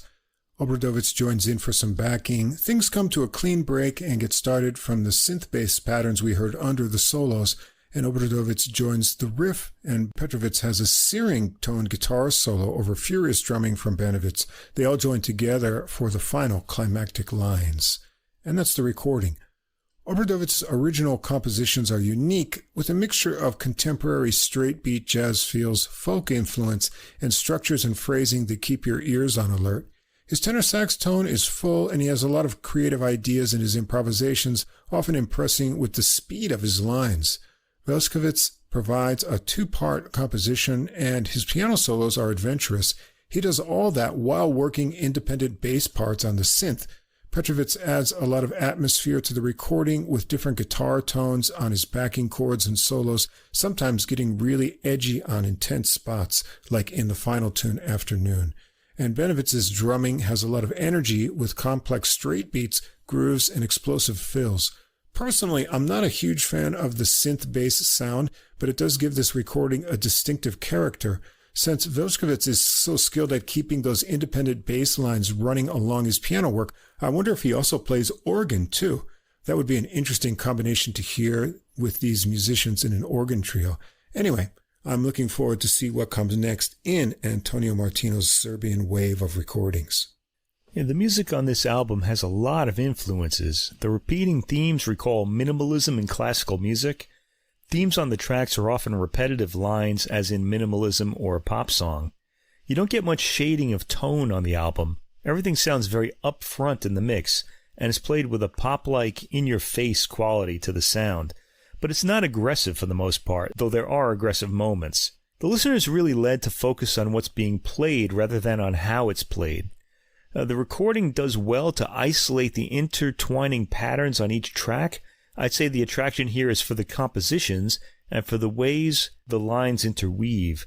This is brought to an interesting place in Benjamin's Blues, where the three main instruments trade in a circular pattern, and the drums are eventually brought into solo in turn here too. In fact, the album had me thinking of circles. The playing is fine, but for me the approach came across as classical music discipline with a jazz sound. It's pretty unique. I liked it enough, and if you find this intriguing, check it out. Yeah. Interesting to hear how jazz gets a new concept in each individual country. So we'll keep exploring more international jazz, of course. All right, our next recording, another saxophonist, Oleksandr Kolosii, with his recording Crossed Sounds on Alta Jazz Records. This came out on October 2nd. Polish-born, Denmark-based saxophonist Oleksandr Kolosii was born in 1990 into a family of musicians, and he started playing classical piano at age 6, and he found his passion for jazz at the age of 12. His style is inspired by bebop and hard bop players, going back to Charlie Parker, Dexter Gordon, Sonny Stitt, and of course John Coltrane, and also enriched with a wide range of world music. He studied in Denmark, and he worked with many well-known jazz musicians such as Donald Edwards and Doug Weiss. In 2023, he recorded a quartet recording, Pause Up, that was on Unit Records, and in 2021, his debut album was Multicolored. We got a publicity notice about this recording a while back, and now that the recording has been out a week, it's still not listed anywhere for sale on CD. It's not on Kolosii's homepage or his Bandcamp page yet, and there's really no listing of complete credits anywhere online either. My request for a recording booklet or credits from the publicist also went unanswered. So we'll just have to go with what we know, which are the musicians and the compositions, all of which are Kolosii's originals. On the recording, Oleksandr Kolosii on the tenor saxophone, and as I mentioned, all original compositions, Lorenz Kellhuber on piano. He's a German. Alex Sipiagin on trumpet, one of the best players out there, originally from Russia, now makes his home in the U.S. The well-known American drummer Donald Edwards from New Orleans, and Makar Novikov on bass. He's Russian. The recording gets started out with a tune called For Change, and things get going with a hard bopper. There's a topsy-turvy three-measure horn lick phrase that brings in the melody of harmonized horn lines. The main melody riff repeats, then gets modulated and varied, working into a section of more static horn lines that back some piano improvisations from Kellhuber, and a final section where Novikov's bass walk gets into snappy figures with piano chords under new horn figures. Let's hear things get started on this recording.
Kolosii is up for solo first here, and he swings hard, still keeping a relaxed feel and with nicely phrased lines.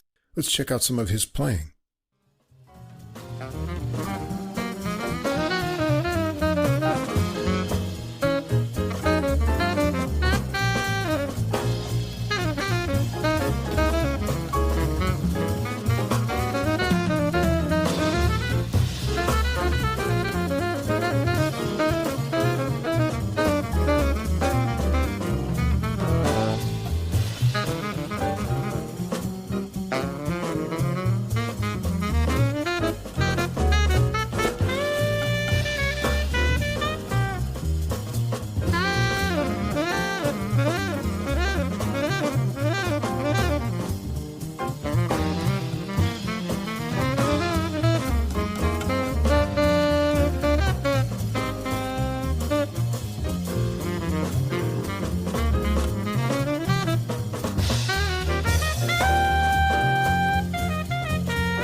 Sipyagan follows with a solo that has great melodic ideas and agility. Kalle has a piano solo too. He has a fun rhythmic sense, sometimes snappy and sometimes stretching ideas out across the time. They take it through the melody sections again and keep it going with some vamping for Edwards to fill things out, with tasteful drumming before the horns are back with the final section. Track 2 is Another Excuse. Novikov gets things going with a cool loping bass ostinato. Kalle adds some piano ripples too before the melody starts. The 40-measure horn melody has short, slinky, sneaking phrases with anticipating building space over modal moods. The middle section turns brighter and then has even, long tones before returning to the original idea.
Novikov gets the first solo on this one on bass with melodic lines that reach up high.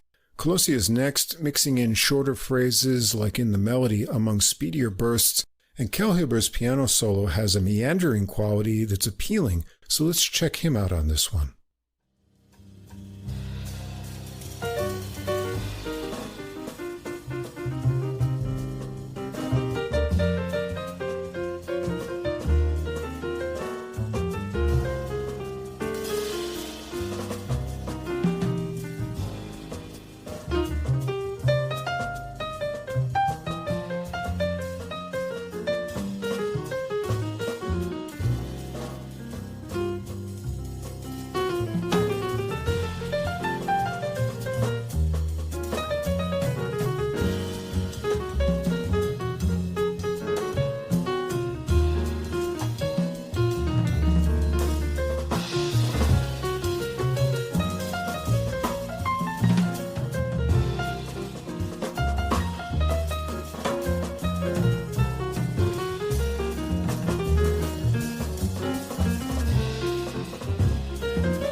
Sipyagan is next, and it sounds like flugelhorn here, with a fluid solo that works high and low registers of the instrument. The bass ostinato is back to set up a final melody section, and the horns work into some soft simultaneous improvisations before a slowed ending. Track 3 is Crossed Sounds, the title track. Kalle gets this tricky rhythmic tune going with syncopated piano chords. Listen for when the bass comes in. It sounds like it's in 7/4, groups of 4 and then 3 beats. The horn melody is legato on top. After one section, it returns to the piano idea for a little interlude and then comes back. A new section comes in with weaving horn lines and a new beat that then feels like it's in 5/4, 3+2. We can get about that far in a sample.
gets that new rhythm going there. The opening piano idea returns once more to set up Sipyagin for a solo, so let's check him out on this one.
Kolosii gets the next solo, working over the 5/4 groove feel, and Kellhuber resets it again into a solo of his own that has some cool bluesy inflections and then connects back to a final horn melody section. Edwards makes all the rhythmic change-ups sound effortless throughout.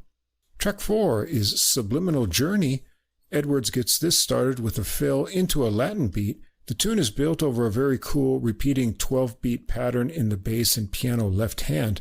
The horn melody has short, snappy phrases with a rhythmic switch-up in the final section.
Kolosii's up first for a solo, getting in some high cries, but keeping things loose and soulful over the undulating rhythms.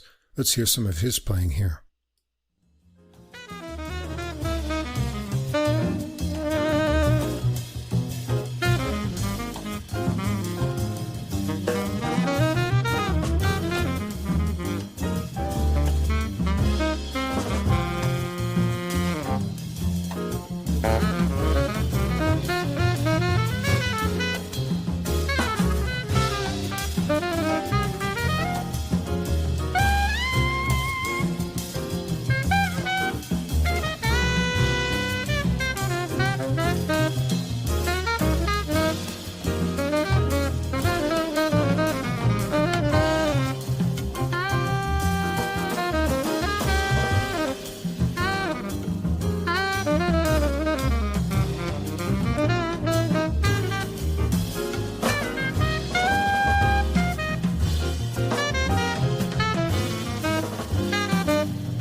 Nice, and Sipyagin has a solo following on this one as well.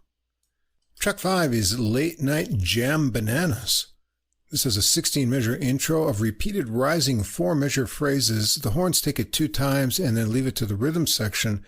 The horn melody is an agile, boppy line of 32 measures that goes around twice.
Now Huber is up for a solo, starting out working ideas over the opening rising line, as all the solos will. Let's hear one more solo from him.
Kolosii follows, and then Cypriagan. After another round of the melody, they stick on the intro idea for a while, giving Edwards time to build up the energy, and the horns return to finish it off with a high finish from Cypriagan. Track 6 is Infinite Momentum. This is a peaceful tune. The slow tempo and quarter note clicks from Edwards reminds me of sitting in a quiet room hearing a clock ticking. There's an 8-measure intro with a calming rising bass ostinato, and interestingly, the 24-measure melody is given to Cypriagan and Novikov's bass in unison. I'll give you a sample just a little ways in so we can hear more of the melody.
Kolosii's solo on this one is sensitive and heartfelt with a very rich tone. Let's hear some of his playing.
And he'll join Cypriagan for another time through the melody with a little extended ending into a soft ostinato finish.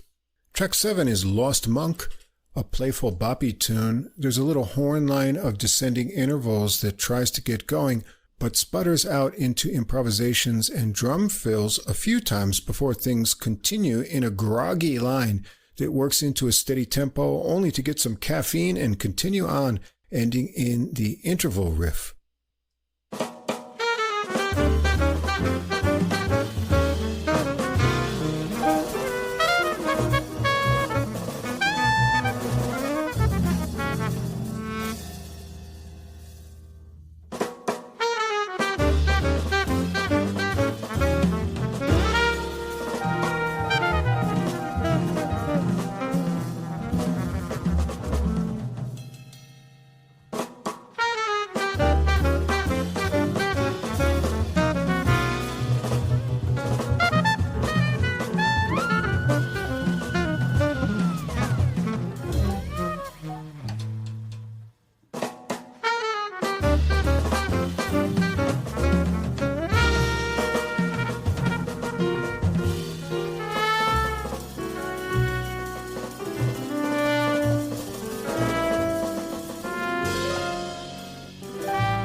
it sounds like me in the morning before and then after I get my coffee going.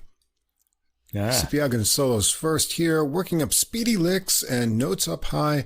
There's a pause and a reset before Kolosii's solo that is at a more relaxed groove, and another reset to a speedier tempo for Kellhuber's piano solo. Novikov gets a go on bass on this one, so let's hear his solo.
Another pause there, and then we hear the whole 40-measure melody without any breaks to wrap it up. And the recording ends up with track 8, Shy Flower. This is a pretty tune with a smooth flow. There's an 8-measure rhythm section intro. The main melody has harmonized lines in an AABA shape with an oddly lengthed 5-measure B section. Let's check it out.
Kellhuber is up for the first solo, then Sipyagin with a fun and fluttery solo that flies high, and let's hear one more from Kolosii that has a nice mix of restraint and intensity.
Back to the melody with a faded ending that has some nice snare drum work from Edwards. Oleksandr Kolosii shows a mature tenor sax style with a variety of expression from subtle and understated ideas to intense lines in his improvisations. His compositions are in the post-bop tradition but have appealing distinctions in grooves and meters and evolving structures to keep you interested. I particularly liked the two slower tunes, Infinite Momentum and Shy Flower.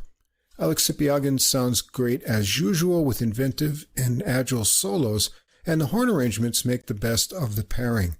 Lorenz Kellhuber has a sophisticated style for accompaniment and also in his well-phrased solo ideas, Makar Novikov's bass lines and energy for his grooves propel the tunes nicely, and he has two solos with fine melodic sense, and Donald Edwards impresses with classy drumming with a lot of detail and precision and just the right level of excitement when it's called for. Overall, the music and playing is enthusiastic and the mood is uplifting. Yeah, this whole album had a pleasant swing feel to it and really wound up being entertaining as a result. There's some harmonic chance-taking in the solos, though I wouldn't call anything I heard, challenging to the listener, but it really did catch the ear. I kind of, you're zeroed in on those moments.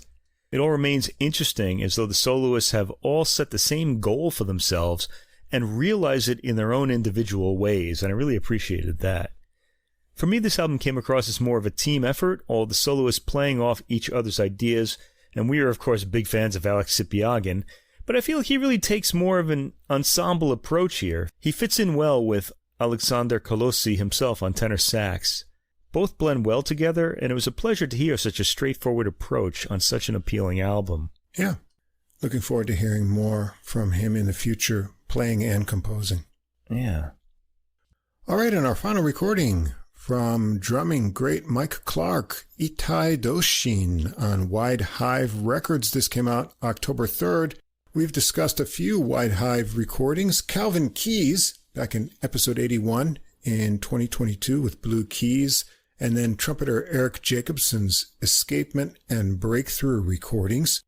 Drummer Mike Clark was born in Sacramento, California. His father was a drummer and turned him on to jazz and blues music. Clark becoming a child prodigy, sitting in with bands from the age of 4. In his early 20s, he became one of the founders of the distinctive East Bay sound out of Oakland, California, and he became one of the top drummers in jazz and funk-style drumming, playing with Herbie Hancock in the 1970s.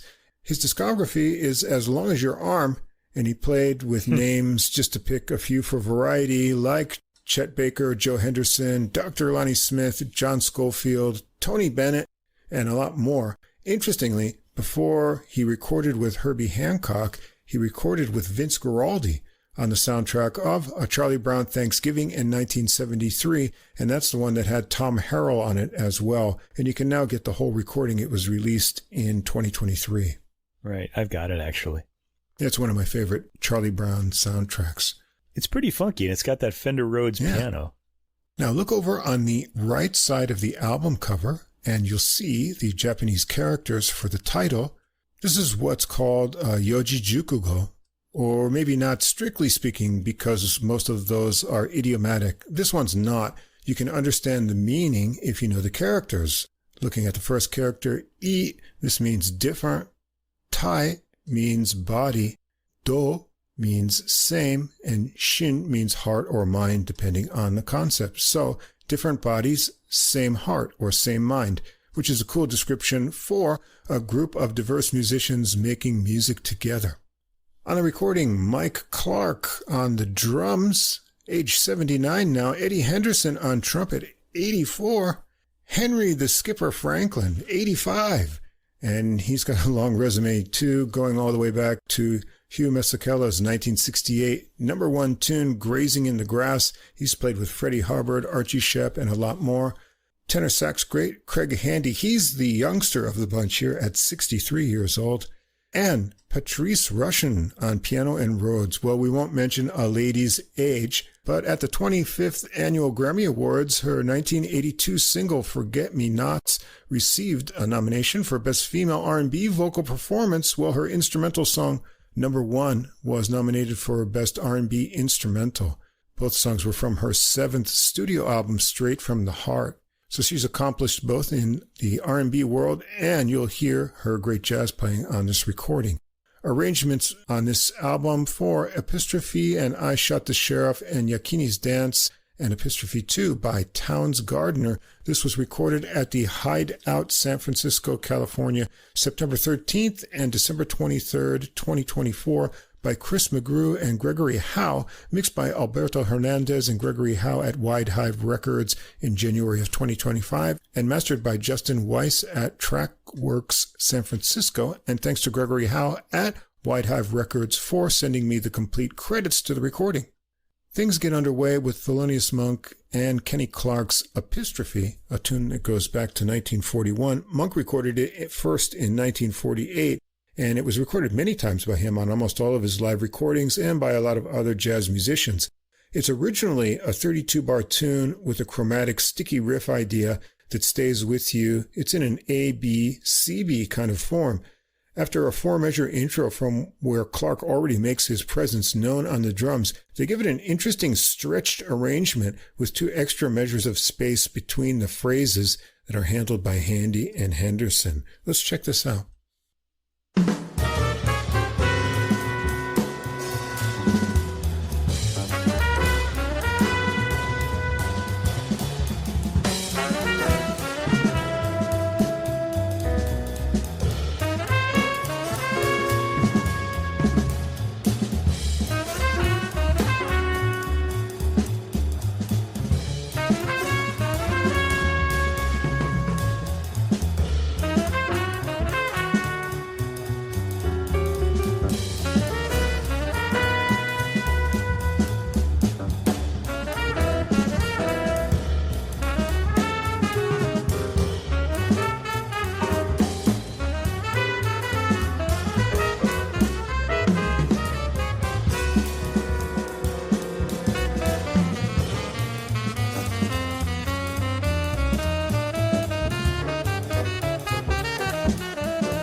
Off there on a solo first, followed by Henderson and then Russian. You'll notice right away that there's a lot of reverby room sound on the recording.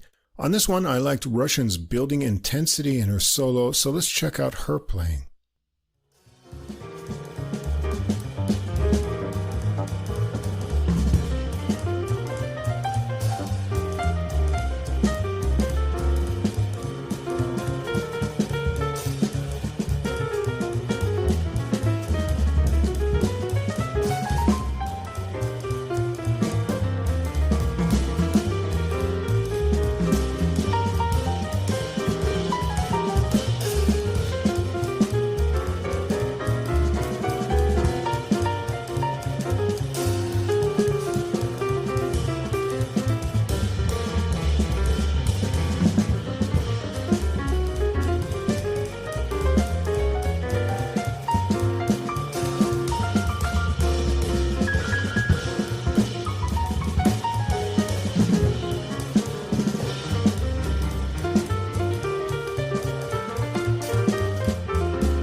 Back to the melody from there with a lot of continued excitement from Russian to the end. Track 2, Ray Noble's Cherokee, a tune that goes back to 1938. You usually hear this one taken at a fast clip, but they slow it down for a ballad feature for Henderson here, and it works well with a nice intro from Russian and textured drumming from Clarke.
Franklin is up first for a melodic bass solo that really rings out, so let's check him out on this one.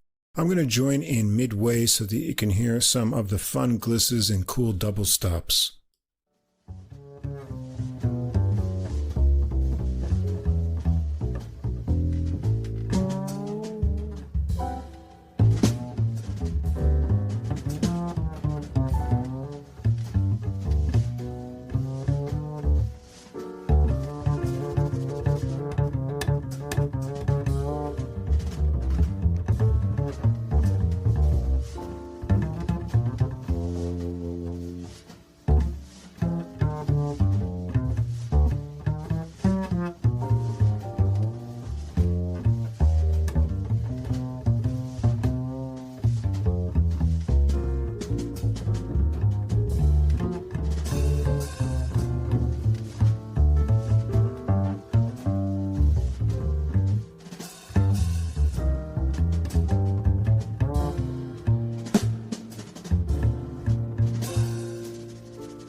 Henderson is back for a subtle solo, and then Russian takes over on the B section and continues on with the final A melody to a pretty rippling ending. Track 3 is by Eddie Henderson Mganga, which is an East African traditional healer. Now, interestingly, on his 1976 recording Heritage, he recorded Dr. Mganga, and in 2023 on a recording called Kosen Rufu with Mike Clark, he recorded one for Mganga, and they all sound like different tunes, so he's got variations on an idea here. Hard bopping on this one with minor modal energy. There's an 8-measure intro, and the horn melody is 36 measures with odd phrase lengths. Clark and Franklin really drive it along. Henderson continues on. Let's hear it straight through his solo on this one.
Handy and Russian follow with energetic solos as well, and after getting back to the melody, they stretch out the ending for everyone to add some final thoughts.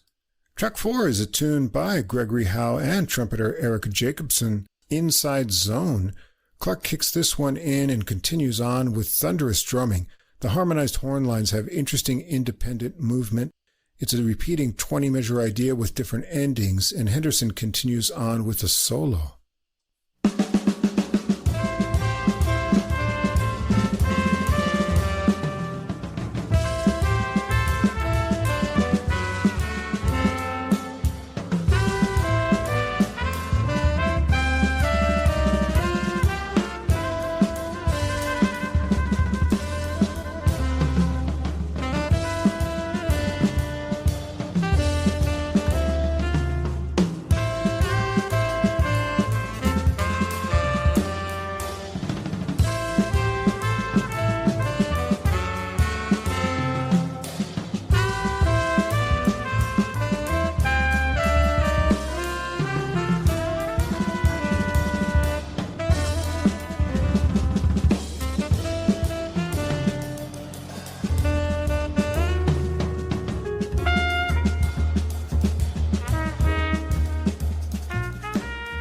Handy really cranks it out on his sax solo on this one, so let's hear his playing.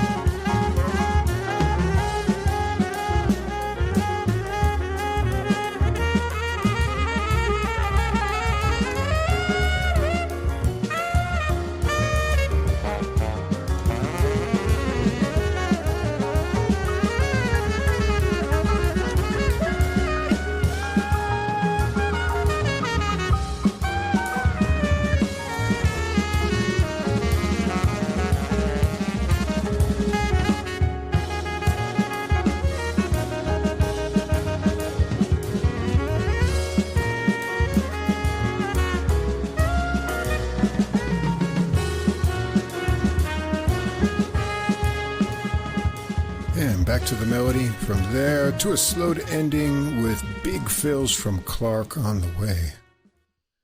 Track 5, an unexpected choice for a cover, Bob Marley's I Shot the Sheriff, recorded by Bob Marley and the Wailers way back in 1973. Russian's funky and spooky Rhodes makes the atmosphere here, with Franklin laying down some cool bass lines.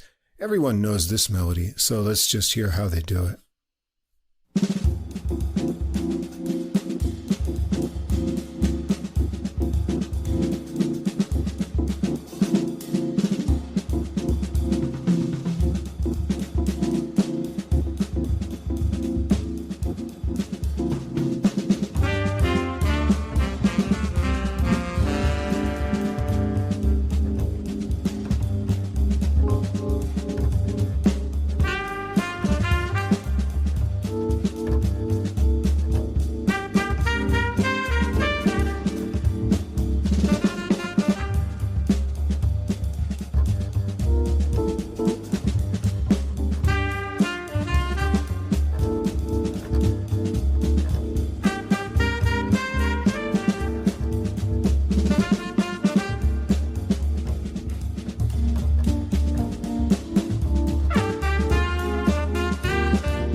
Russian has a trippy solo on this one that pans between your ears, so let's check out some more of her Rhodes playing.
Gutsy solo, followed by a more harmonically playful Henderson before once more through Marley's melody.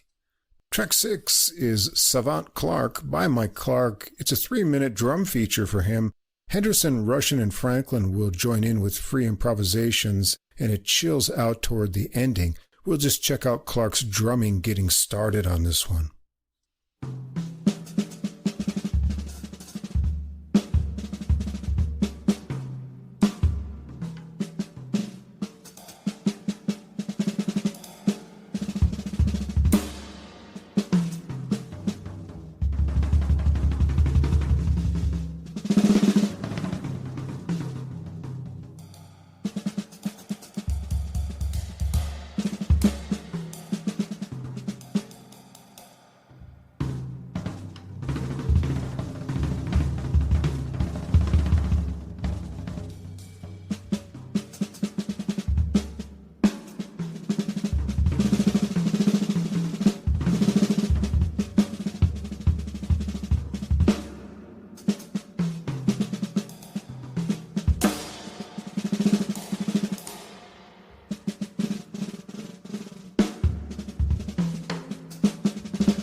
Track 7 is also by Mike Clark, Yakini's Dance. It's a 12-bar blues shuffle. Henderson's got the melody and continues on improvising. Handy sits out on this one. Let's check it out.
Russian plays the blues too, and so does Franklin, so let's check out one more of his bass solos.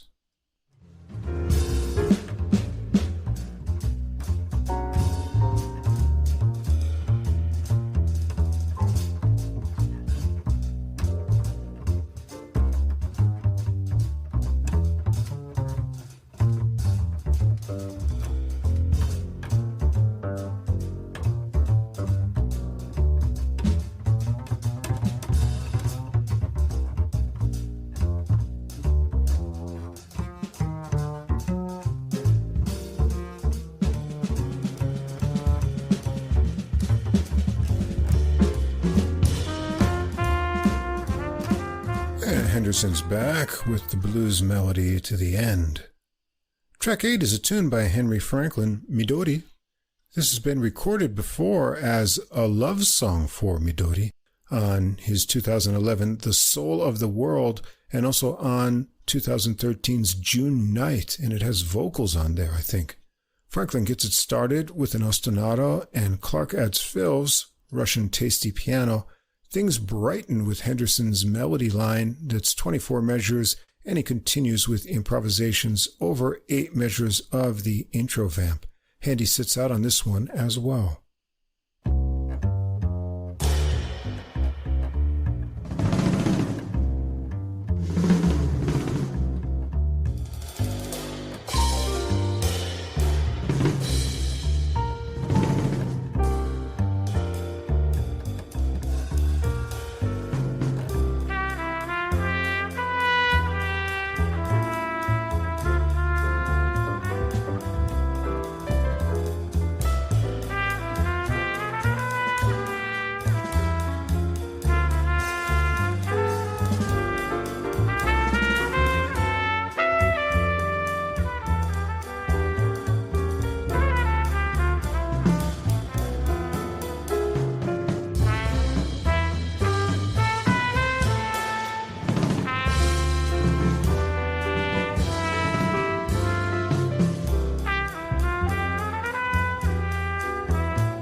A Russian is up for a solo first here, so let's check out some more of her piano playing.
Henderson follows with the solo, connecting back to the melody that works to an unwinding ostinato from Franklin. And the recording ends up with Epistrophe 2. It's another take of the opening track. Clark starts this one out with a little tom play, and the tempo is a bit more relaxed than we heard it before. The solo order is the same, Handy, Henderson, and Russian. Let's check out Henderson's solo on this second take.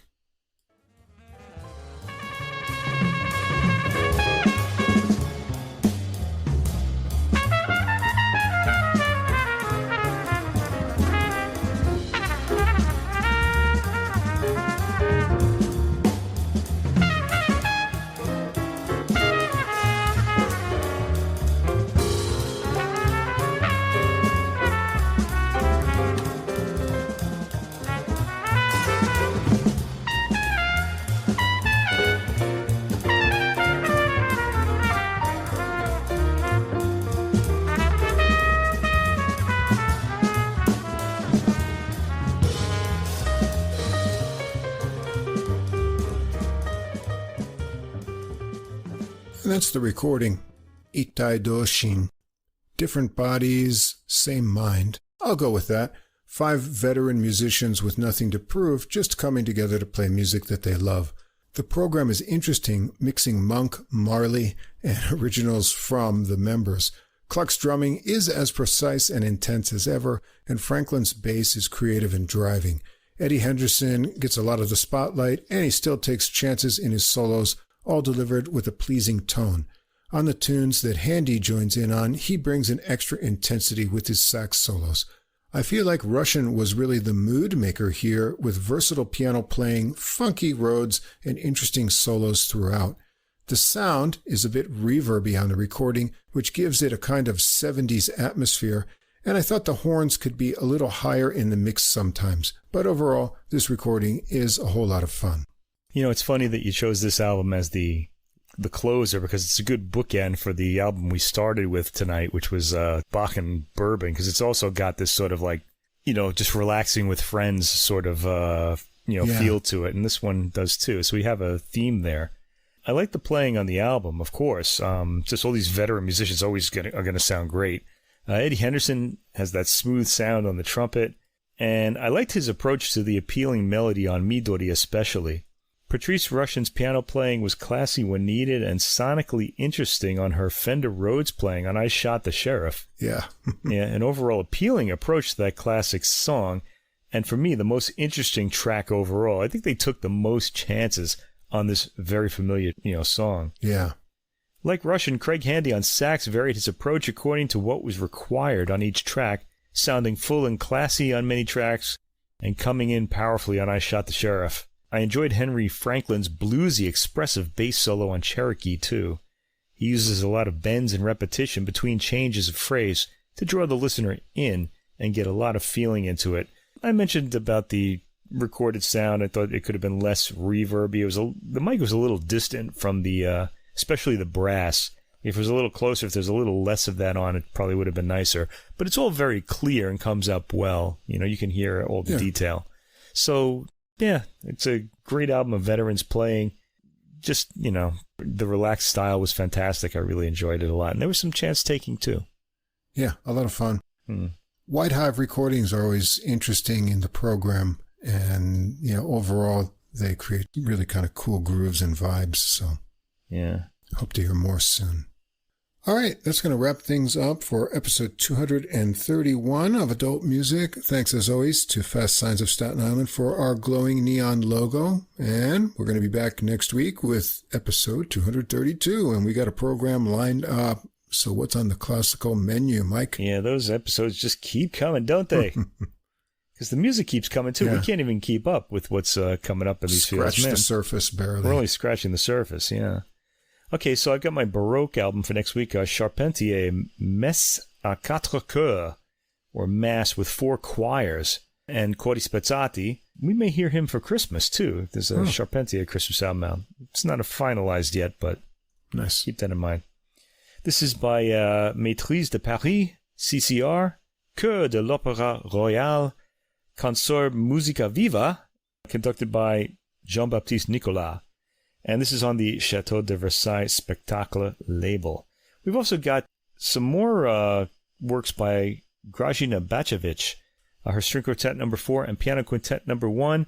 And this is by the Karski Quartet on our favorite Evil Penguin label. This is actually only the second recording we're doing of them. I'd like to do a lot more, but they don't really release all that much. Right. But that's a label name that we have to feature more often. And then the contemporary composer for next week is going to be Dobrinka Tabakova, who we've featured on the program before. This is her Sun Triptych and other works with various soloists, which I'll mention next week on the ECM New Series label. Good old Manfred Eicher bringing us his unique music again. I'm sure he produced this album as well, as he always does with ECM records. Right. Right, on the jazz side, we're going to start out in Canada with pianist Kate Wyatt and her recording Murmurations. This is one that came through Ernesto Cervini, Canadian drummer and publicist. So check out some Canadian jazz to start out. We're going to go over to France for trumpeter Thibaut Renard and his album Quiet Blue. Someone new for us to check out. Always interested in hearing new trumpeters. And then saxophonist Chris Byers with his Dark Forest recording on Steeplechase. He's got a sextet there. And interestingly, in this week's episode, we just finished with Mike Clark's Itai Doshin, good Japanese reference for us. And Byers' recording starts out with a little medley called Nihon no Uta. So you can play some Name That Tune with Japanese songs included in that track. Are you going to get your wife involved in this one? Or? Yeah, I'll tell you the story of that. Oh, she's heard it already? Yeah, because we were already listening to it. But oh, okay. Yeah. Anyway, it's nice to have a little Japan connection in jazz from time to time. All these recordings will be up on our Deezer playlist a few hours after this episode is published. And I'll have a link to it on our Facebook page as well, so you can get started listening during the week with us. Any final thoughts for this week, Mike? More Bach, more bourbon. A little bourbon would go down smoothly right about now to soothe these vocal cords. For medicinal purposes only, of course. Yeah, of course, yeah. All right, then. You keep enjoying Bach, bourbon, and the rest of these wonderful recordings, and we'll be back again next week with episode 232, All New Music. So until then, keep listening, and we'll see you again next time.